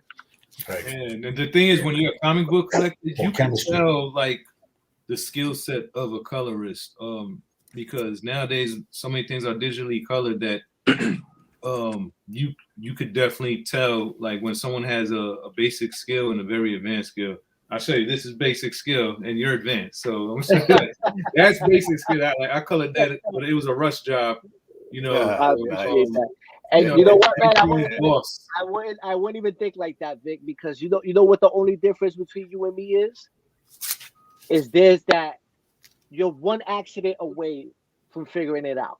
Right. Because I'm gonna be honest with you, a lot of the shit that I've done, I figured it out by accident. I've done something by accident and go, oh, Frankenstein shit. Hold up. You know what I mean? So you're one accident away from figuring it out. You know what I mean? Yeah. And you're solid, bro, because you're what you're doing there, even what you're showing me, big ups to you, because there are a lot of people that can't even do what you're doing with that.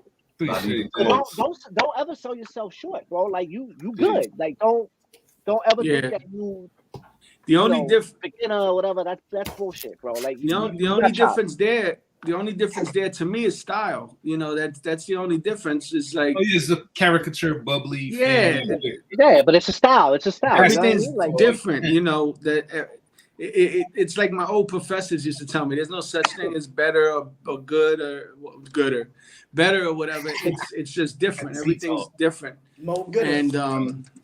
And once you like develop, and not you, Vic, but any artist out there, once you develop a style, you know, it takes a while to like grind it out, and then all of a sudden things start to click, and you get into those what Saint is talking about, Son of Saint, is those happy accidents that you're like, oh shit, I like the way that came out, and you're just figuring things out, and you put it together, boom, and all of a sudden you created your style, you know, beautiful.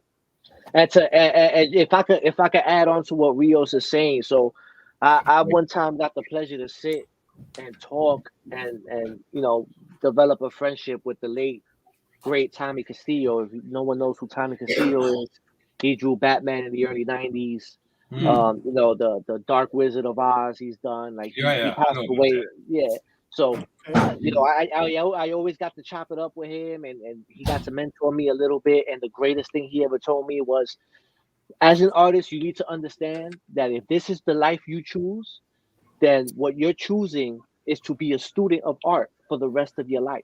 The minute you decide that you are the man, that you are the master, you are fucked, because you have just placed a learning cap on yourself. You should never, ever, no matter how good you are, you could be considered a legend by the fucking world. Your mindset should always be, I'm a student of art, because there's always something new you're going to learn, something new you're going to adapt. Look at Bruce Lee with what he did with his martial arts. He adapted from fencing, from boxing, from wrestling.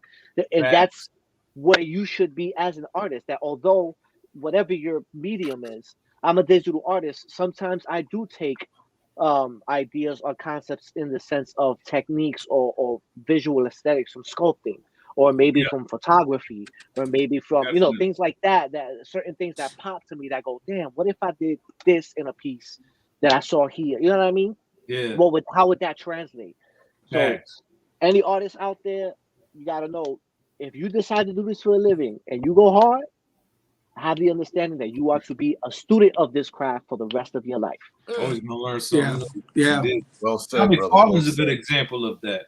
Ty's always involved, you know. I completely agree with that, man. Amazing words, man. It crosses over into so many different aspects 100% of life and creativity, man. And your examples here tonight are just really setting a new tone for something that we haven't seen here on the Comic Book Trap House yet, you know, and we truly appreciate this honor. You gotta forgive me, bro. I'm a deacon's kid, so sometimes certain things, the way I speak, you know what I mean? Like my mom kind of prepped me to be like a preacher, but I didn't turn out that way. But a lot of things that you learn in life, you can't help but want to share these things with people. You know what I mean? You know, a lot of people can't, you know. We can relate. A lot of us talk the same way. A lot of people can't express and describe their creativity, you know, like in such a way, you know. It's like sometimes, you know, sharing your emotions, you know what I'm saying? And And what you're doing is really giving people a true insight into the process of the creativity. You know what I'm saying? The mind state of a creative individual, not just the 1, 2, 3 process of how you get something done. But this is more about how you got to live and approach life as a creative person, and inspiring. Inspiring. Thank you. Yes. Hey, you got any exclusives lying around, bro? Some shit that only a couple people see. Let's take a look at some things that we might not be able to find. No. Wait, hold on. We always do that. Let me jump in on that one. Okay. So exclusive. So I being a fan and a collector, and of course being part of the Food Stamps crew, when it comes to the figures and now the comic, the story, I got to get them all. And so we're talking about issue number 2 of the Food Stamps. And so I try to get my hands on everything. So I'm going to start with these and then I'll explain. So we'll start with this one, which is the black and white. Rios killed that, yo. With the signature. That, right. Demonio, he's forget about it with the gold signature got there. Forget about it. And then we always call them, as we love, the foilies. You gotta have the foilies. All right. So we got that, right? I got that one live at Comic-Con from yes, you did. And so this gentleman, I got two gentlemen, the other variants, the 3 variants, right? That I got it. We got 13 Tombs. This is an artist, 13 Tombs. He did the cover. I got to get with him and get a signature of him. All right. Oh my God. That's crazy. Yeah, he's a great cartoonist, that guy. Yeah. 13 Tombs. I know I've seen his work.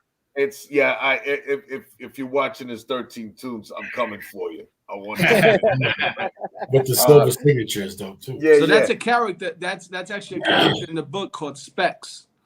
Oh, Specs, okay. Specs is like he's part of the 44s, and he has like this power glove that controls this almost like a laser beak. Man, that looked like the Nintendo glove to me, man. Stop playing. Oh man. Wow. So that's and then this one is man, all these covers are just they forget about it. This is Hot Actor. Oh yeah. And this one is Hot Actor is another some variants that Yeah, I wasn't playing. I was like, whatever gets put out, I'm getting them. Gotta catch them all. Food Stamps. Word. Now, so last and definitely not least, bro. So this one, I call him. I get with Rios to say, "Yo, Rios, man, I'm missing one." I gotta have them all. And he was like, "Well, I don't have any more, Russ." I was like, "Well, what do you mean?" He said, "Well, I'll tell you what you can do. You hit up Son of a Saint. He's the one who did the cover. See what he can do. See what he got. And what do? I get right on my game. Son of a Saint, how you doing? I'm so and so. Do you have any more? Yeah, I got 2 left. And I got one of the 2 that were left. And I couldn't be more excited, bro. And we chopped it up. And I like to call you. We've been friends ever since because it's nonstop, yo. Oh, you motherfuckers. Okay. All right. Rusty, I want to congratulate you on your Wi-Fi. It is working. So far, so good. Yo, yeah. Somebody had to say it. Somebody had to say it. Now, we need you here for the next couple of weeks, man. Now, with that Wi-Fi. I got 3 more pieces I want to show because more exclusives. This was just like wow. I was not expecting this at all, and I didn't know what I was getting, and I just know that it was coming. It's like, all right, be looking out for it. So this is one of the 3.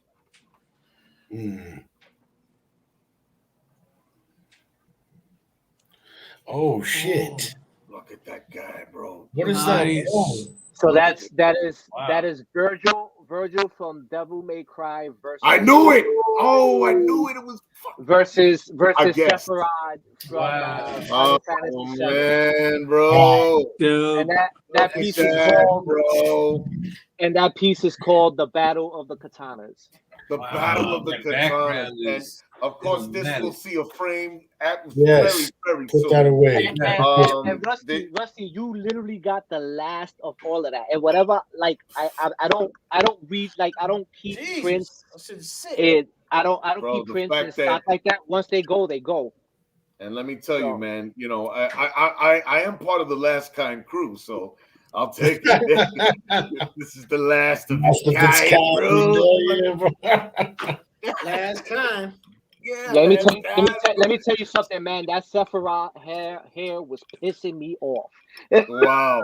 And well, because you the did anime hair is like very blocky and very, you know what I mean? Yeah. And to make that realistic was making me mad. Devil May Cry, one of the greatest games ever. Yes. Oh, so there's that one. Here's the second one. Good God. So what are these? These are like what? 12 by 17? 11 by 17. 11 by 17. Got you. Now this one is gonna blow you guys right at me. Which was this one? It's gonna peel your wig back. This one. I don't even remember what I gave you, bro. Oh yeah. Oh great. Here we go. Whoa! Oh! Good Lord! Oh my God! DC woke up real quick. So that was a collaboration. Signature right there. So I was. That was a collaboration with the homie Fabricio Works. He's from Argentina. Fabricio Works come on, got man. together Come and on. put this piece together. Game over. And then he took this piece, and just so you guys know, Fabricio Works took this piece and he took the Daredevil and made it into a sculpture because he deals in sculptures. Wow. So that could be a video game equivalent too. Yeah, this is Wall. This is going on. This is in the museum already. I asked to see exclusives, and you just fucking pull them out, bro. Murdered. Yeah, bro. I got you, D. I got you forever. Look at that. And the run. 11-17 frames are on sale at Michael's right now. Woo! $500 each. Tell Michaels to cut the check. Tell Michaels to cut the check. Word. And this one, I don't know if you have a name for this one, Saint. But I think I know which one this is. Yeah. I call it the Battle of the Bruces. So you guys think? Use your mind. I already know where we're going. What do you call it? I got like 3 different ones. Battle of the Bruces. Go ahead. I got my Metro. I'm swiped in. I'm waiting. The battle of the glows. Okay, let me see it. Man. Here we go. Glorious ladies of wrestling.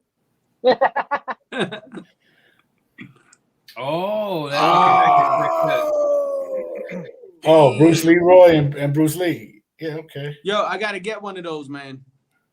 I might have 2 or 3 of those. I might have 2 or 3 of those in the shed. Old school. Yeah, that was very fucking come on, man. So in my pieces, a lot I gotta of people break in right quick off of that one, man. It's like a painting, straight up.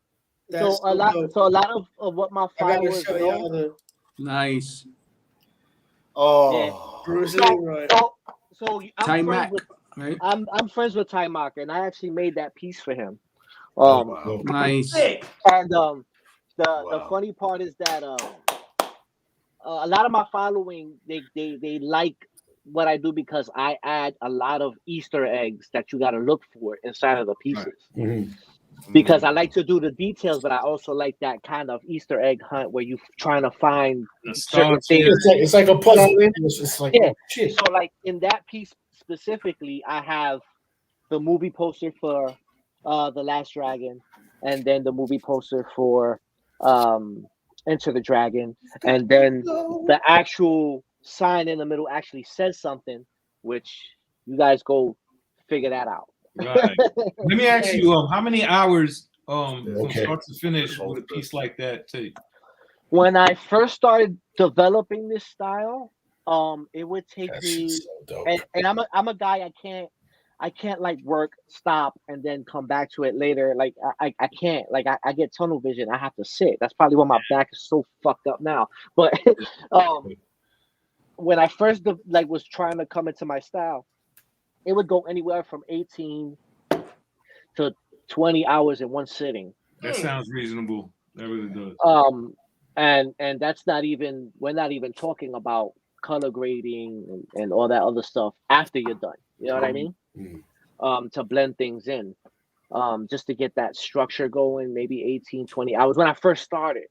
Now, because a lot of stuff is muscle memory, I could probably get a piece done in maybe 6 hours, maybe 5-6 hours. Because you know the settings and you know where to get to it right quick. Yeah. And when it comes to anatomy, so like female anatomy for me takes longer than male anatomy. Male anatomy, I knock out like, you know. That's funny. It's the opposite for me. Like the muscular perfection of a male versus I could draw a female ass real quick and a smooth leg and you know, a hit like. Matter of fact, it's a cool mention right now. Shout out to the brother in the comments, Atramessa. That brother started like me and him started together, bro. So like, you guys should definitely check him out. His style is very, because when we first started, like whatever he was learning, he would teach me. Whatever I was learning, I would teach him.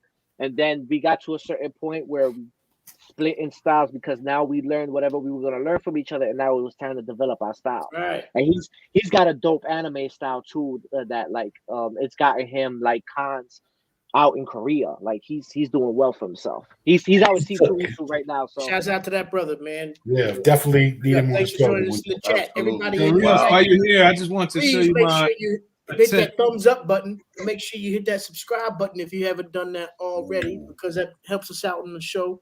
And everybody in the chat room, man, make sure you continue to join in. But let's take a look at this cover. What you want the opinion on? No, you got professional opinions on. It was just a fan sketch, on the blank cover. Looks dope to me, bro. You did that. That's you.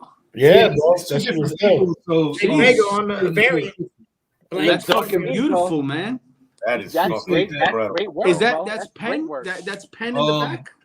Gray shade markers. I bought a set of the grayscale markers and just microns. Damn. That came out beautiful. Bringing that to guys like you, presidents, it means a lot to me to get an opinion. Nah, it's dope. I love the way you had the black and white pops because of the treatment you gave it to. Yeah, unfortunately, those strokes though, it wasn't those alcohol markers that around. But it looks dope, bro. And the one thing that I'll give you a good shout out on and that you did very well on is the detailing of the shirt. Oh, I appreciate that. The creasing. So if you see my shirt right now, see the creasing here? Yeah. And then if you even look closely, I caught all that in a glance. Even in the collar, you can see the creasing in the corner edges of it. I caught all of that just by one glance, bro. But isn't that crazy how you think? Great. Like you say something. Great work. You see in the creases, Yeah, you're thinking in 3-dimensional already. You're seeing it the way you would construct it. Yeah, it's like that's what I would do, probably type of thing like that. That shirt has those type of things from the shoulder going in. Absolutely right. Like this, straight up fucking artist. Run with that one. Yo, I had one real quick, a quick story. I was there was a professor of mine at FIT when I was doing toy design. She used to do plush animals, right? And she could do anything you want in plush. And she was so badass that she said, I started going crazy though, because when I started talking to people, I would start constructing their face in plush and like being like, all right, I'll do this and that and the nostrils and I'll tuck the fabric in. It was crazy. That's nuts. That's a whole different that shit happens to artists. 3D shit. Where, bro. That's a different part of the brain right there. But that's what happens when you do this so long. You can't help but like you see something and you instantly your brain goes there. Like like for me, the piece you did, like I love I love shadowing and highlighting. I'm a beast for that.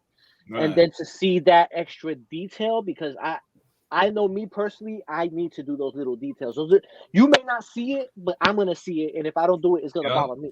You know what I mean? So the fact that I could see that you put that extra work into that means that you cared about what you was doing. You know what I mean? That shows. Because when you see an artist kind of skip a step and not doing certain details, like I'll even use Rios as a good example here. On this piece right here, right? Here we go. So you see all this extra little foldage and the way it creases because anybody from New York knows when you throw that hoodie on, you tuck that under, you get that foldage forward like that. Yeah, that's what you're gonna get right there in that pocket. Right. I always thought it was my stomach. I feel like people think I got a big stomach. But that's my Word up. You know what I'm saying? You got the 4 pound inside the pouch, man. Even outside of that, this homeboy right here, my man got a 5 o'clock shadow in green, son. Come on. Come on, son. All right. So the fact that he got the 5 o'clock shadow as a beard and even his head, where you see he shaves his head to that part. Yeah, that's an attention to detail that I appreciate. You know what I mean? That looks like my head every day when I shave. That's an attention to detail. Head right now. Rios froze up and he looked like he's sleeping. Look at him. He's meditating. Like Buddha bless. Yeah. Oh, it's incredible, man. You know, we've had a lot of artists on here, and I appreciate the fact that everybody has such a unique style. You've brought something that we haven't seen to the plate tonight, and it's just truly incredible, man. I got a question. So Russ is getting all this stuff that he's buying offline exclusive. Where can we go? Is it just IG that we can get it? Or yeah. Because I did a store once and it got too crazy, and like truth be told, Russ got his book late because I was so busy. You know what I mean? And I appreciate your patience on that, but I'm honest with everybody. You know what I mean? I'm gonna get it to you as soon as I can. But like, truth be told, the time period of New York Comic Con and everything after, like I was dealing with a lot of stuff in the sense of, you know, I could talk about it now because it's over, but I was doing work for Static X, which is like a well-known heavy metal band. I was doing work for the Latin Grammys. I was doing work for Bacardi. I was doing mad work that I was just so backed up that the minute I needed, and I packed everything up, but I just didn't have the time to unglue myself from here to go to the post office. You know what I mean? Because everything in the industry specifically that I get contracts for is very time sensitive, and the deadline be ridiculous. They be mad. They'll call me today wanting it 5 o'clock in the morning now. You know what I mean? It sounds like you're ready for employees. Because you know what? You need a team. Man. I tried that. I tried that once and it did not pan out because I'm not very organized. My wife will tell you I'm not a very organized person, and I'm very chaotic. But I need that chaos in my head. Yeah, I mean, I need that chaos in my head to push, like, to get through things. Like, if things are too organized or too a certain way, I can't function. I get mad and I get real frustrated real fast. I love this dude. So I can't. I need the chaos. So like to bring somebody in, like, and then if I bring somebody who's as chaotic as me, then that's another problem because their chaos ain't necessarily my chaos. You know what I mean? Yeah. So need that chemistry. Understood. I mean, you know, and in the comparison from the digital world, you know what I'm saying, and the breakdowns that you've had to make for being a digital artist, going head to head against, you know, traditional artists is something that, you know, the even in the musical world, you know, years ago had to be faced between analog crossover to digital recording and things like that, you know, whereas people were a lot more interested in you tapping out a beat than dragging in, you know, a loop into you know, things like that. It's digital and analog world in creativity is always butted heads. We finally found out that digital was the easier way to go musically. But you know what? I was in that time period. I used to be a musician, right? Mm-hmm. And then the problem with that is when you're going from analog to digital, right? At least different perspectives. You either lose warmth because, you know, you're going from tubes and stuff like that to like the synthesized kind of digital like modules. And, yes, you know what I mean?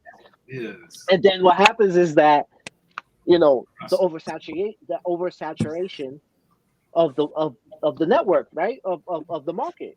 Of the sound. Yeah. So like you got to keep up with everything, bro. Like I may have switched to digital and I cut my time in half by doing it digital, but I got to keep producing quality to keep up with the you know, with the demand. Right. You know what I mean? And So I'm only everything one you're person. doing is butter, bro. Everything. You know, we gotta learn to do things in a timely manner nowadays. You know, everything's it's all about timing. Timely manner, bro. Efficiency. Deadlines. You know, I mean, you know, the most Da Vinci artists, you know, who have incredible work.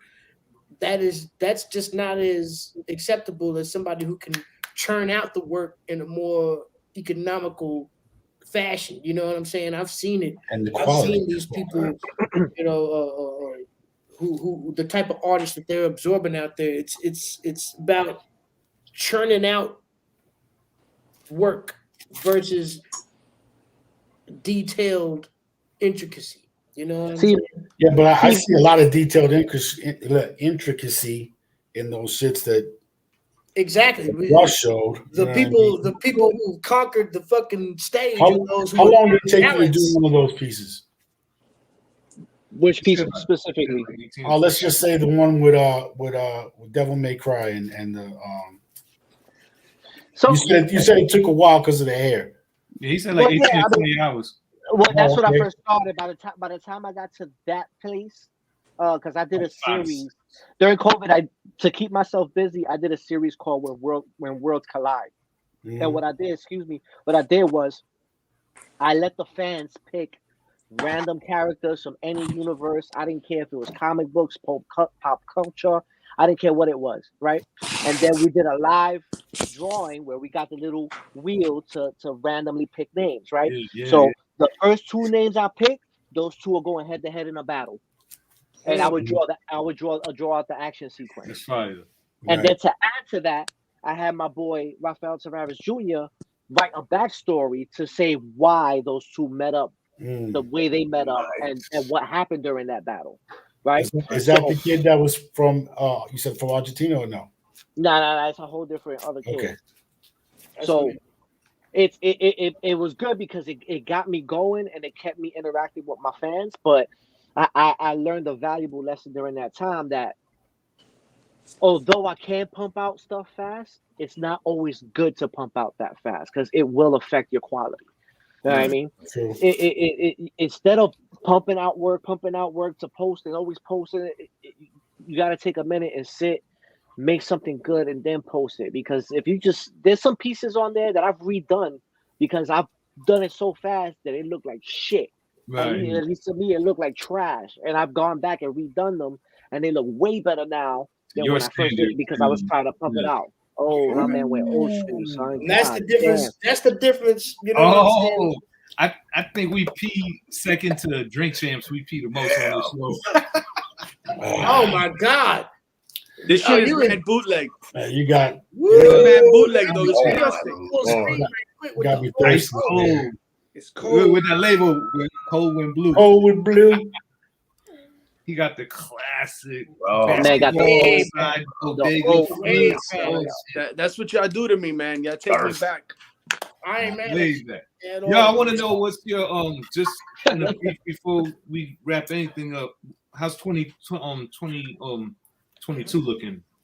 You know, on your calendar, like what you looking forward to? On mine? Yeah. I do have some variant covers that have been commissioned that I can't talk about yet. I do have some actual movie and TV character concepts that I've done that I can't talk about yet. Beautiful. The problem is the last couple months I've worked on a lot of NDA problems, but projects. But you know, I'm trying to kind of diet down a little bit because I don't want to burn out either. Indeed. So I did, you know, I did a call where I said, listen, I'm gonna take commissions, but only for these specific things because they're the only things that I can specifically not do fast. I mean, fast, yes, but do it fast, efficiently, and efficiently, yeah, and not compromise my quality. You know what I mean? Obviously, I'm always open for a comic book cover. Always, like I will never turn that down because I just love, and not so much because I don't want people to get the misconceptions because yes, I'm building my name, but like it's not really that important, and it's important, but it's not really. You get me? Like I just like your quality. I just like taking, like, Rios is a prime example. The cover for Tragedy, like these indie books I'm doing. I love those because I'm building from nothing, from a character concept, from something that has its own world that is not. It may not be Marvel with DC fine, or something that we've seen for 75, 80 years. Right. You know what I mean? Yeah. But something new and fresh, and we could have fresh takes on it. You know what I mean? Yeah. And if you bring me something that's like, I'm Puerto Rican. If you bring me something that's Latin, I'm all over it. You know what I mean? If you bring me something urban, because I live in Hoboken now, but I am. Yo, Rios, John Leguizamo gonna ask for some help on his book. Yo, listen, he's the next guy I'm gonna fish out for. Hold on. For that. You beat that shit? Yo, I was telling my wife, I was like, yo, it's crazy. You read my mind or something, because I was telling my wife, I said, yo, this dude had did you see that fucking comic book? Did you see that character? I was gonna buy it just for the love support Equat shit. Well, I bought the McFarlane cover because McFarlane did an alternate cover. Yeah. And I picked his up because his was, he tried to like polish that turd. You know what I'm saying? Yeah. But God, I've never been compelled as much as I was that day when I saw that shit. I was gonna put on his comments like, yo, son, you dissing your whole race, my man. What you doing? Right. Are you familiar with what y'all talking about? I mean, I will agree with you. They definitely should have fleshed out that character concept. Yo, the dude got all purple on. Yeah. And he's dashing with cornrows. With no hairline. Yo, they should have just put Tim's on him. That's why food stamps You was just see created. a blurry beige going by. We should know an amateur food stamps running up on Leguizamo's character. Yo, McFarlane probably fucked with him because he was Violator in the movie, so they probably got a history. Yeah. Well, you know what's happening? I'm on to these suckers. What's happening is now the movie stars are finding the back door into getting scripts on the table. Mm. So what they're doing now, they're going, all right, let me just create a property like Berserker, but Berserker's dope.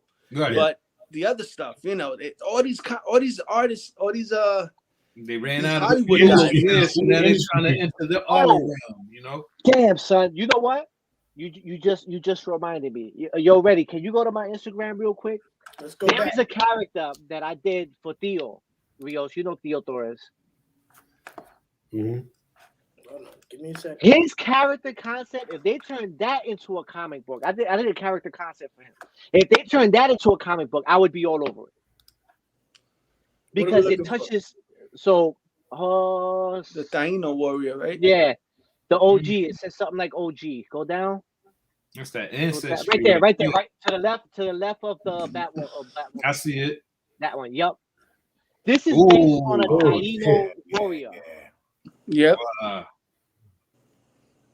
That's that ancestry right there. Yeah. Mm-hmm. So the idea that he had for this was a Taino deity possesses this military guy, and it's a deity that is based upon death and war. Wow. Mm-hmm. So if they need to do something like this, you know what I mean? Like, oh my God. Who they prayed to before they went to the John Leguizamo need to take a note on that. No, actually, he doesn't. And not because it's my artwork, but I just think the concept is genius. Yeah. Now John Leguizamo got to stay in his lane and let real creatives take care of shit. Yeah. That's, to me, that's why the food stamps thing was created, was not to like talk down to people, by like putting them in superhero suits and spandex and tights, but have little kids that look just like us, right, kicking ass, you know, and letting the kids know that it's okay to pick up a comic book. Indeed. But kids are never gonna pick up comics with characters looking like that, man. Right. That dude look like Cisco.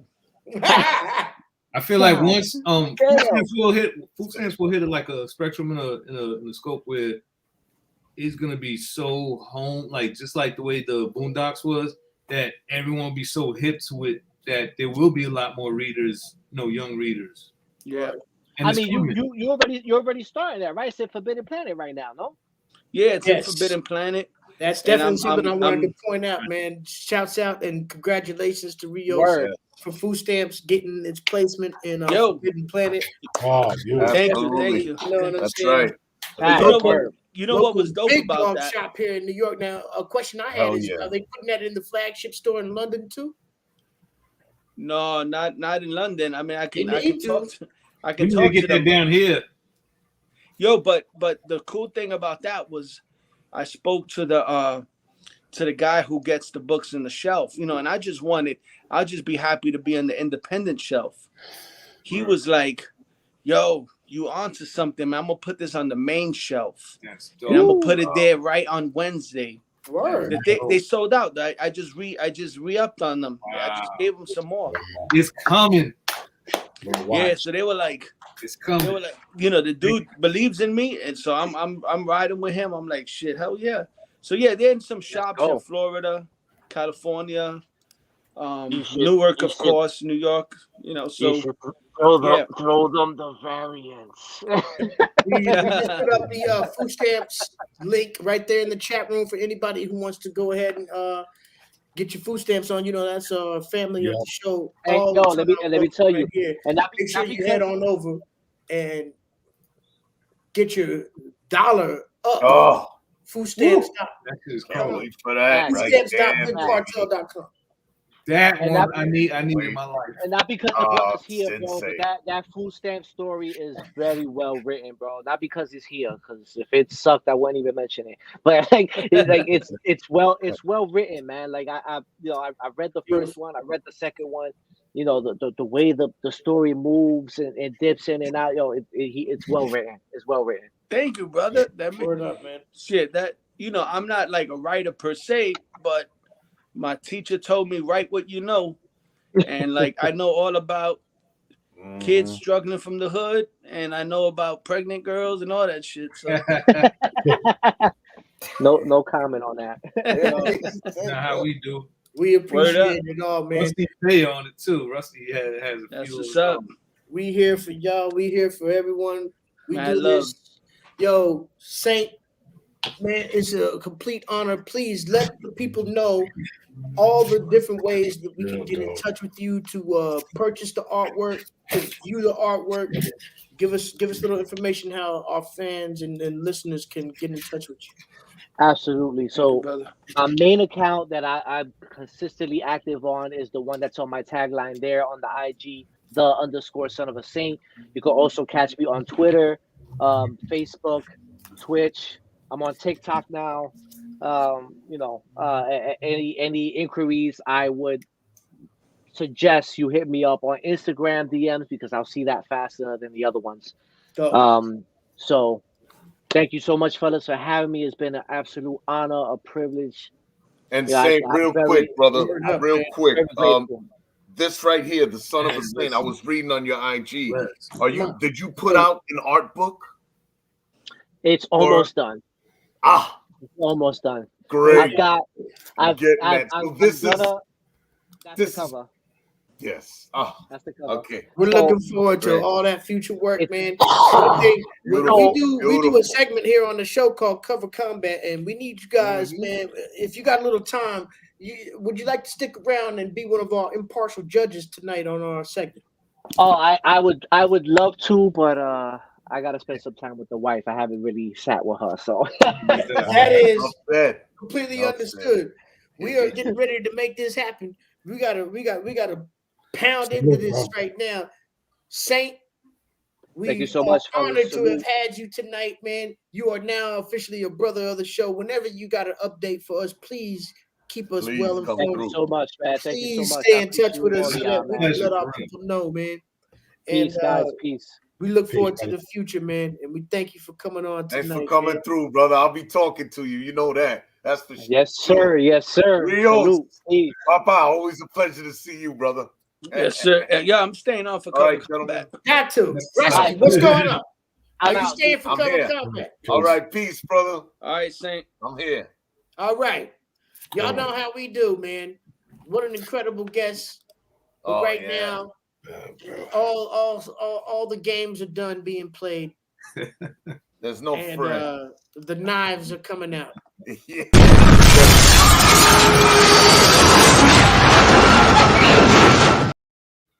It's a nice bite. Cover combat time. Oh, yeah. Tonight, Hmm. we're lacking Mhm. our brother Super Dave.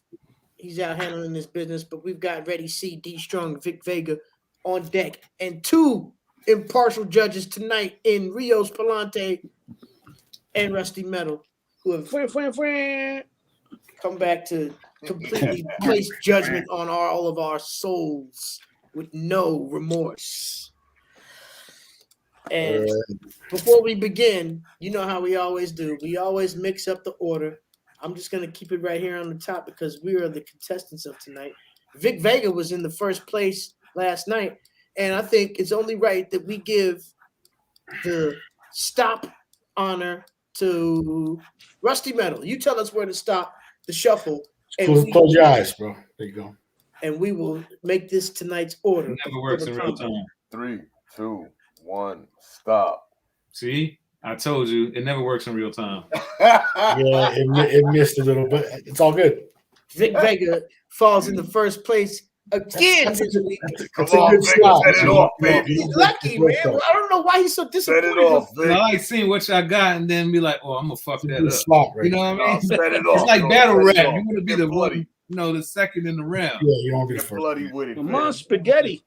You don't get your Spaghetti. throat Yeah, cut. Much less chance of getting your throat cut. but you get your throat cut though It's all by picking good. somebody's book. You know. Any of your palms are sweaty? Hey. spaghetti. Tonight's cover combat theme, if you see scrolling across the bottom of the screen right now, is zombies, zombie covers. All right. Oh, And that's shit. pretty straightforward to the point. There's no breakdowns or bunch of Dominus Prime said non-Marvel and DC covers get bonus points. Ooh. I like that. Okay. I like that. You know why? I like a You lot. know why? Because Marvel has zombies. You know, they got a whole zombies. So does DC. 1,000 So things. this is a you very know, common DC cover too. combat. It's like who got the dopest cover, period. Who got Yeah. who comes Okay. on top. And If me you being wanna, first, you know, because y'all Well, options like, hold up. What about if you've got a unique Marvel? I would or like- if you want to DC? play yourself and go easy like that, that's on you. You know what I mean? All right, We're here.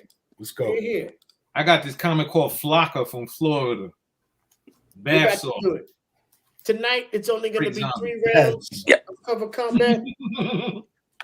We got impartial judges. We got 2 judges tonight. We don't usually have that. We break the record for bathroom breaks on the episode tonight. We are litty. Let me stop. I haven't even done mine yet. I actually got to go. I'm glad. surprised Rusty ain't been to the bathroom yet. Like he stood. It's coming. He's here we standing go. up there. He Now might that be you peeing in a mentioned bucket. it, now that Yeah, it's you because he's mentioned standing it, up. He got a bucket right below. Just turn the volume off. I got it right here, dude. Right below the camera line. That's Let's do exactly this. right. All right, come on. Like when We you gonna do self stop playing. checkout and the camera on you and shit. Man, you come right out of a comic book. All right, here we go. I All right. bet. Cover combat. We're gonna get this thing started right now with Vic Vega in position of round 1. Are you ready? Yeah. Let's go. Round 1, fight. Yeah, I like that notion though. I want a bonus point, so I'm gonna start it off with my man over here with the Army of Darkness, 1979. Times Square shit Yeah, that's Wow. with the chainsaw hand. Yeah, there he he is. That's the classic killer right there. So he's one of the iconic, pillars of Evil Dead, bro. theism. Yes. So starting off right there, fresh. Something good like one. That's a good one. It's a light. That's a nice one. I'm gonna save this one for last. Where everybody go? Why nobody laughing or like? Reddy, where you at? Like, what the hell happened? Reddy's dead. Oh, that's what he's doing. I'm telling you, man. If I had for my P, I had to take a leap. I'm the producer, the host, creator, inventor, the whole fucking thing. I gotta take a break sometime. You know what y'all need to sell? Did you see the book? Let me see that book again. Put that shit back up. Yo, what y'all need to sell online is a cathedra that says comic book trap house. We need to like really bring that shit to Shark Tank and shit. What do they got? Be like, don't miss a battle. Don't miss a battle. You just be on camera like. Yeah, you just get the piss off. I'm going right now, baby. That was still live. You missing beat. Word. Unbelievable. That's crazy. Big Vegas with round one. I need know y'all. White be looking at me like you boy. Y'all gotta chime in the chat room. Let us know what you think about that cover, about every cover that we put up. The feedback from the chat room is what we thrive off of. Y'all are a part of this. But we got two impartial judges tonight, and there's no participation trophies. No participation trophies in cover combat. It's winners and losers. All right. Ready? Can I ask you a question? Hey, Russ. They want effects, some Dodge effects. Oh, Rusty. Riggedy. Let's go, Ready. There you go. My judges are in sync. I love it. I had to find my left. My right is on my left. All right. We're continuing on right now. It's going to get bloody right here from the jump. Round one, fight. All right. Vic Vegas started it off. Man. I like that Army of Darkness cover that you dropped, Vic. You know what I'm saying? But, I like the battle. I'm going to go right back at you. Let's go with this. Oh. How about this? Ash Okay. Oh, man. Holy shit. We need an instant replay on this one. This one right here. It's on up. These dudes got the Ajax revitiligo. So now, how do you judge that now? Now it's got to be like on. That's all y'all judge technique. Yeah. I got reference. I can tell you how you we're gonna pull all the covers back up after the round. I can tell you how you judge it. That shit happens in CC. Just let me show my cover, and then you'll know how. Go break it up, D. That wasn't a throat cut, but I slashed you a little bit. Damn. All right, let's go, man. Yeah, but D's gonna come out. Let me show you how to judge it. We need to see y'all too, chat room. Don't forget chat room. Round one, fight. Okay, from Heavy Metal Comics, The Rise. Oh, yeah. I almost bought that one. By George Romero. George Romero. That's actually his son, though. It's his son that did The Rise. Right. That's right. George Romero the second. Good stuff. Shit. Does that cover have some type of foil? Is there some foil to that or something? You got embossed? No, I don't think so. I think it's my picture's grainy or something. Does it look all grainy? Oh no, it looks like embossed or something. I know that's that magazine. No, it's not. Right there. Oh shit. That's the dents in Maybe it's the OE. Yeah. Anyway, yeah, that was one. Yo. They had a little series, but I just bought book one. Reddy actually recommended that's dope. Yeah. It was a little less enjoyable than I hoped it was on the reading level, but it was definitely a sick cover, man. Yeah. Amazing. All right. No, let's get the high five. Let's get the Rios and Rusty high five right quick. Go the other way. How the fuck you do this? Y'all crazy. That's what I'm saying, bro. This shit is like. It's like Gumby arms, bro. It's just like. Well, I was gonna say let's pull up the round one covers. Oh, here he is. Vic is back. Oh, I'm here. I was moving as quick. Wonder Twin Powers. Activate. Form of man. Me and Vic went at each other with the darkness shit. Yeah, that's a battle in itself right there. Yeah. I like Damn. Fucking D's bloody though. I like honestly, I don't know who I like the most. I like this. Yo, Reels, what you got to say? Because D Strong shit look like some shit. I want to hear you, Russ. Hell breaks loose. I want everybody to make their choices wisely. Keep in mind that I'm the motherfucker who runs this show. Them. They got the two on me and thoughts and D just comes with the blood and gore right off. I feel like D Strong should remind me of that movie The Gate. Like that book you ain't supposed to fuck with. Oh shit! Yeah, all right. I remember that movie. Anonymous Prime. D Strong got it. That blood in the shape of zombies is ill. Let me break down. Let me. D Strong got this round. Oh shit! Yeah, the whole thing is like. What happened was that Vic came out with the Army of Darkness, right? But it was a dark too, right? And then Reddy came out with that one. Boom. So what happened accidentally is that the originality points dropped a little bit. Yeah. Then Reddy knew what he was doing. I gotta go with you. Yeah. That round 3 is always nice. I mean, that third person to go, is always like. Yeah. I'm more of a killer than a winner. By the way, Melquan, I am unfollowing you tonight after you get that vote. You know what, Rip. No, yeah. No doubt. Wow. Rios Palante is drinking 40s of old gold, so Yeah, we real old school tonight. Yeah. 42. Oh, 42 ounces of pardon me. The bonus 2 ounces. You gotta get the 64s. Yo. With the but slowly I'm gonna become Santa. Like slowly. Hey, at least you got some. All right, chat room, continue to give us your feedback, please, as we move into round 2. Vic Vega, let's go. Round 2, fight. I'm going to get into this zombie shit on some child zombie shit. Oh shit! Animal. Okay. So I had to sacrifice the bonus points, but I wanted to throw some weirdism into there, And it's not DC or Marvel, right? Yeah, and it's like Shorty died before her hair and it got to grow long. Like she got the beret with just a nippet there. Damn, she ate homie's face up. That's what you was talking about. That's that bath salt. I'm telling you. As I was gonna say, that's what you were talking about, that bath salt shit. Yeah, that's that bath salt. Death is my darling daughter.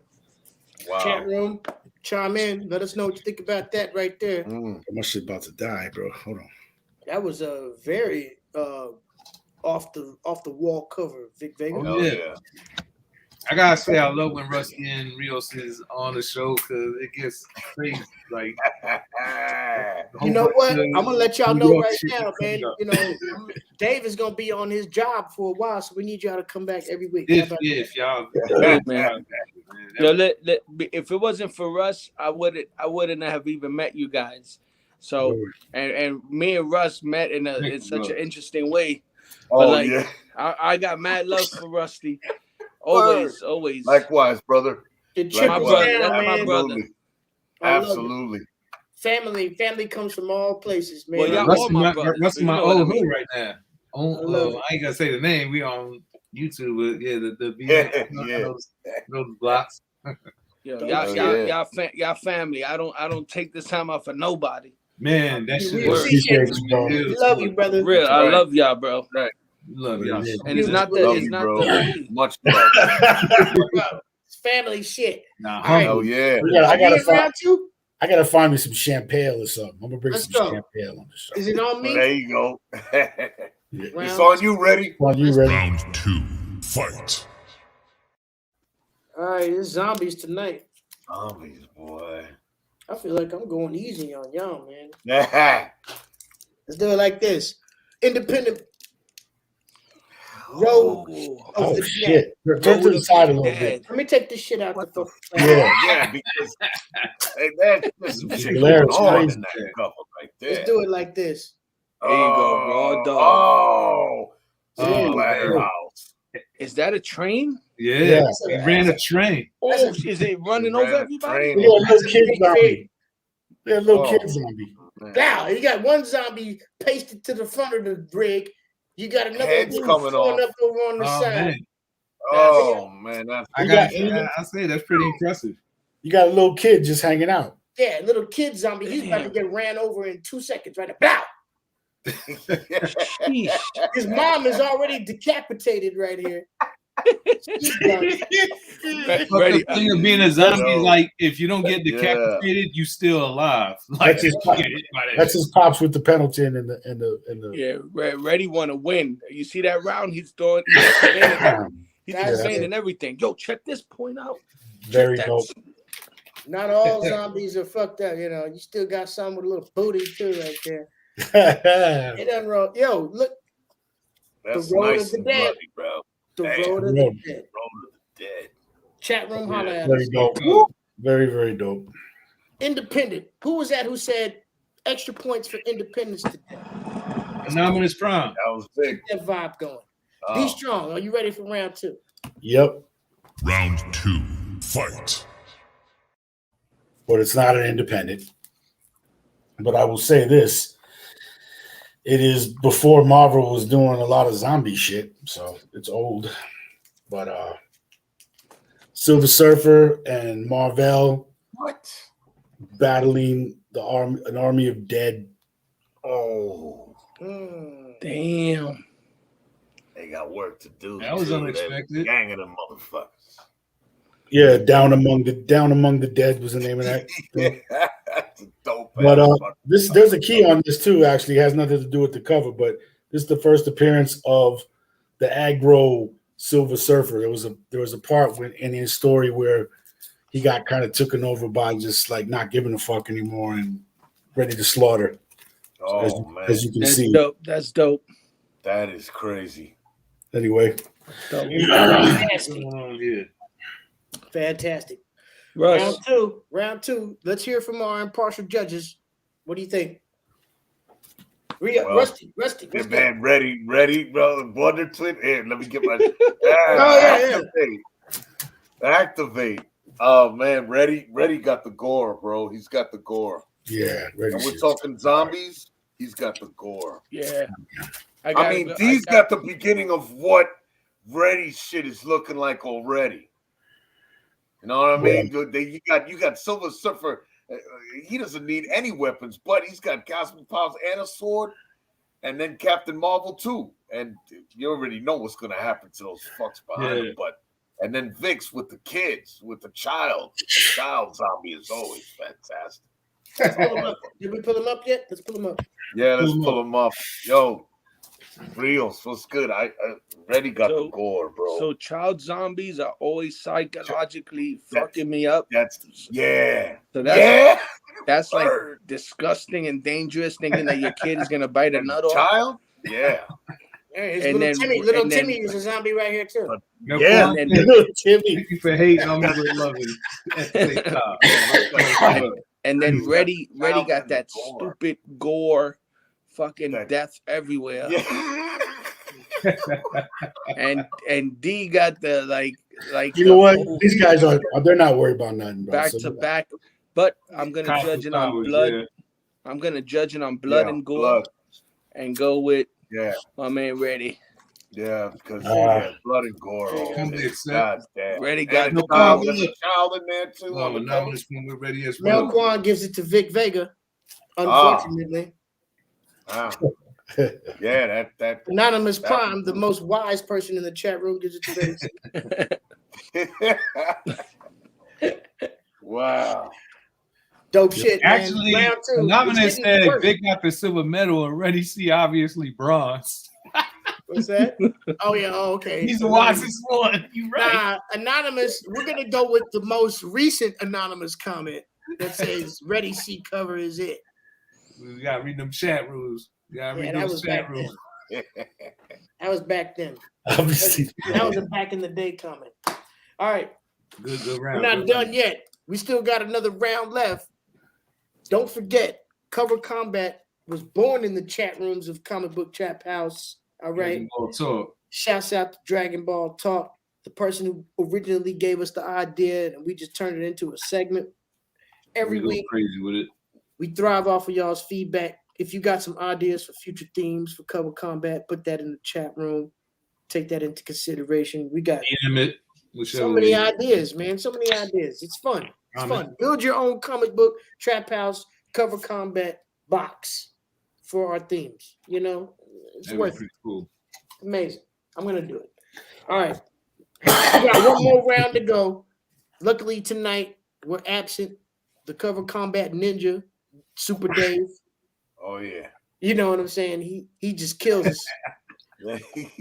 We got a little break tonight. What? Vic Vega. A little smoke. Paw my back. Oh, yeah. Oh, yeah. little. Vic Vega has the support from the food stamps crew over there. Let's see how you do on round 3. Are you ready? Yeah. Final round. Fight. Definitely taking this one. So when I bought this one, it was limited edition. Like really limited edition. I didn't believe this one existed. So let me just own up, like, you know, just give me the crown right now. Okay. Oh, shit!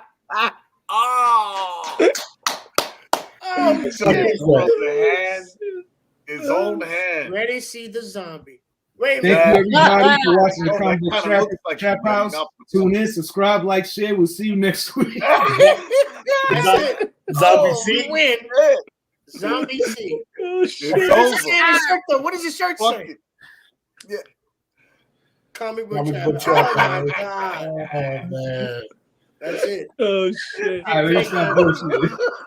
The 1 in 1,000 incentive variant. That's what I was doing on round 2 when you saw my head down. That shit like Seth Rogen. I didn't want to announce it. You know what I'm saying? The Ready See variant. It comes out in March. You know? Bro. It's gonna be hot. We gotta get Son of Saint to color this shit. Amazing. Get it before it's gone. Color by Saint. There it is. All right, I give you a real deal. So this is my round 3. I'm gonna go gruesome and sexy at the same time with this round 3. Oh, man. Damn, Nice. you got boobs and vampires. Yeah, you always say the best friends. Sonya and Vampirella. What is she punching off of her body? Yo, undead boobs. Sonya and Vampirella going head up. Damn, nigga. That's dope. Man. That dynamite. Woo. Wow. Ladies and Very gentlemen, dope. Vic Vega. That was my prize 3rd round. That was for good. 3rd round right there. With the that's gonna soft be Looking tough, good. fellas. That's gonna be tough. Oh, Good luck, Everybody guys. listening Good right luck. now and right.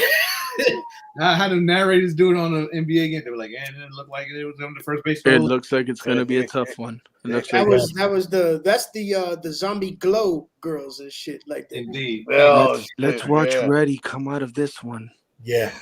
We're gonna see how they come up out of this one. A few seconds left. It's like there's a light wind out of the northwest. And It's better be a hole in one. Final round. Fight. It was crazy tonight. You want to test me? Yeah. You want? Now he Okay. now we're done, you know. Oh, Reloaded. I got Oh, something. man. I got something for everything. I got something for all y'all, man. Fuck out here. You want to bring the tits into the fucking zombie game? You went ahead and did it, huh? Let's go. Whoa, take that out the plastic, bro. Right. To the Mylar and a plastic. Oh, bring it closer. Bring it. He had the backup plan. Look at that. I can touch it. Yes. I like how she got it pushed up against the gun. And And the you can see the areola realness. through the top. Rags. The This was a very big comic book that sold this book went up to the heights. I sold like 3 of these for $100 a piece when it was brand new back in the day. This was this was a huge comic book from Associated not Associated Press, but Antarctic Press Comics. Yeah. Yesterday's price is not today's price. Yeah, it's true. Not at all. You got to get it while it's hot. Bring in Fat Joe. This went all the way up to 7th printing. And let me tell you, Rags, her name was Regina. That's why they call her Rags. Her whole mission was in this zombie apocalypse. She was just trying to find her pants. And Reddy is selling it to us now. She was trying to find what? She is trying to find her pants. Oh, look at the zombies follow her because they want to hit not eat. See, now you can't use that for the camel toe episode we're gonna have. I'm already you got tons of those already. It doesn't matter. It's gonna be a special episode. The Moose Knuckle episode. Exactly. I still want to do a crotch potch episode. A redneck episode one day. I think that's gonna be hilarious. We kind of did that with the mustaches. Or midget. You guys got to do Dragon Ball Talk is in the house. Shouts out to you. Yeah, Dragon Ball Talk. You got to do worst superhero costume. I like the worst cover, but the worst costume will be something different. Yeah, I like it. Leguizamo would win. We got one more entry for tonight's cover combat. The final round, the final entry. D Strong, are you ready? Yeah, man. Final round. Fight. I know Anonymous is going to shit on this cover, but I only had DC and Marvel to deal with, and this is what it is. Harley. Ooh. Oh. That shit pretty harsh right there. So dope. What a great decision. What a great Francisco. That is awesome. Francesco Martina cover right there when he was coming through unexpectedly like a ninja, man. That's some shit. I can't even say. I can't even front. Harley. That shit is crazy. Yo, Derek, that bridge hasn't moved once. That's crazy. The wind is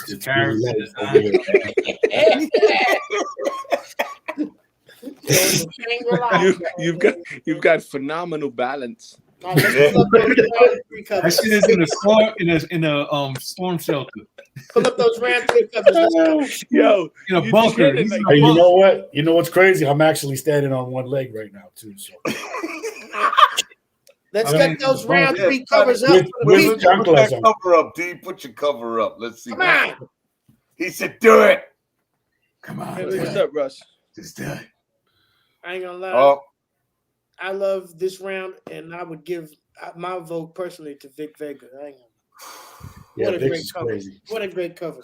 Yo, Vic, all the way. Yeah, but, the violence. Of course. The violence. Of course. Oh, I was counting the boobs. But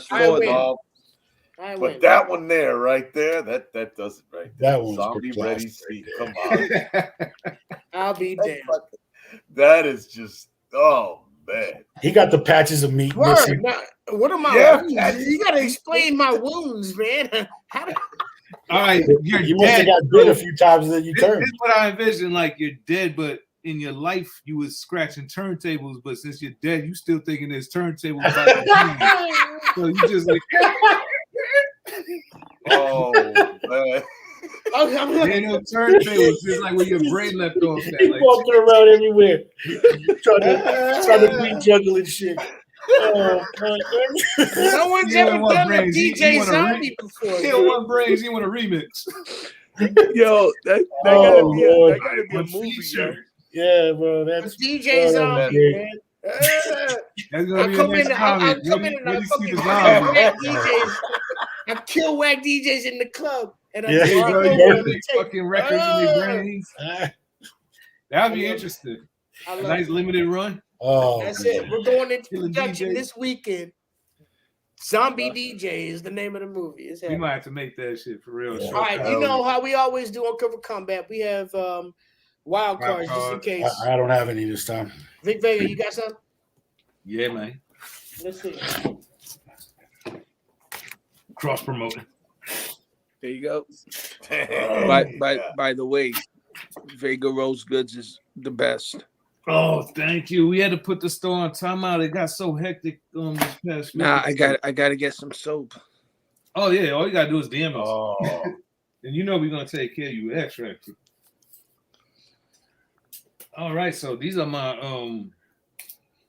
wild cards. I'll take after Anonymous has started with the bonus the creator of Cover Combat. Word. She did. And gun tattoos on her cats. Okay. Oh, geez, I didn't even noticed that. Shout out to Dragon Ball for noticing the crotch on the drawing. Yeah, that's a lot of observation. Wow. And for creating Cover Combat. Yeah, he created it. He is the father of this shit. Yep, he did. Thank you. That is the man. So that's just Captain Marvel trying to Yeah. some kids. Sick. Yep. You know, Spider-Man said that's why you don't kiss all chicks on the first date. Yeah, she's. I'm gonna have another shot. And then this is when a swinger party go wrong. Oh, shit. Look at Robin right in his crotch, like. Yeah, Batman better use the utility belt, bro. Get the fuck out of there. Utility suck. So they're about to run train on him. Wow. And then you got this last one over here. This just came out last week. Oh, okay. Is That's that dope. DC Black Label or something? What is that? Wide format shit. Aftershock. Oh, Aftershock. Okay. One shot anthology here. So pretty cool book. Yeah. Those are my runner uppers. Dope. The wild cards are always a good idea to have in case somebody has the same book you have during the main show. And that hasn't happened in a long time, has it, Vic? Aha, look. D-Strong. That was a slight throat cut. I said I didn't have any. I wasn't even going to show it, but since Vic showed it, I was like, okay. There it is. Batman actually bought me that book. It was close. We had a close. Big up. I mean, that first position is good. It I only had 3 books, and this was one of them. Done. It could have happened tonight. Oh shit. That's what's up. I like that. All right, I got a couple. Let's see. I refused to show Marvel tonight. If you notice, I had a side trend with my Cover Combat. It was all independent comics, not no Marvel, not no DC. I had Antarctic Press. I had IDW. And I had the shit Dynamite. All right. Okay. So that was an underlying thing. But for my little wild cards, I kept it Marvel. Marvel Zombie. Max. Nice. Oh, yeah. Nice. Has a Twilight Zone. That's just the name of the book is Zombie. Yeah. Too easy. Okay. Too easy. DC had this something like that. I didn't know Marvel did. If you want to do zombies, how about the first appearance of Marvel Zombies with Fantastic Four, Ultimate Fantastic Four number 30? Oh, man. That's nice. Yeah, that's what Malaria looked like when it first came out. Of Marvel Zombies. Yeah, she got the Marvel catch. Zombie key right here. All right. Okay. Dope. What was it called? She got the clap in that cover. She definitely got the claps. Definitely. Yeah. All right, y'all, man. D-Strong, you don't have any wild cards? I already showed that one, yeah. It's all good, man. It got blocked, but we love y'all's involvement. Blessings. Feedback. We love the ideas, everything. Tonight was an amazing show. Shouts out to Son of a Saint. God. Oh, yeah. With that art. I can't wait to sign off so I can go back and look at that shit again, man. And the interview itself too, like all the information, just the influence, the his story, his background, and his aspiration on how he goes about it. Like I enjoyed every minute of this tonight. He dropped nothing you but guys jewels. on board. It was straight up jewels drop, knowledge sought, and we gave it all to y'all. without any delay. Another one done. Brother Rusty Metal in the house. Shouts out to my brother Rios Palante. Yes. House. Trap House fam. This was a litty one. Always. We need y'all here all the time. There you go, D.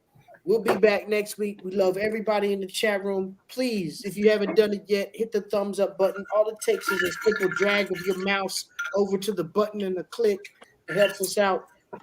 Please share that link to your peoples. Hit the subscribe button if you haven't done that already. Yeah, next week, 117. Come back next week, 9 o'clock every Thursday. You already know how we do. Yes. I'll tell you to hit the bell, but you don't even have to because it's guaranteed to be every week, 9 o'clock, Thursdays. Let's keep it moving. Right. We love y'all. Stay safe, stay healthy, stay alive, stay COVID-free. Wash your fucking hands, be an adult. We'll be back. We love you.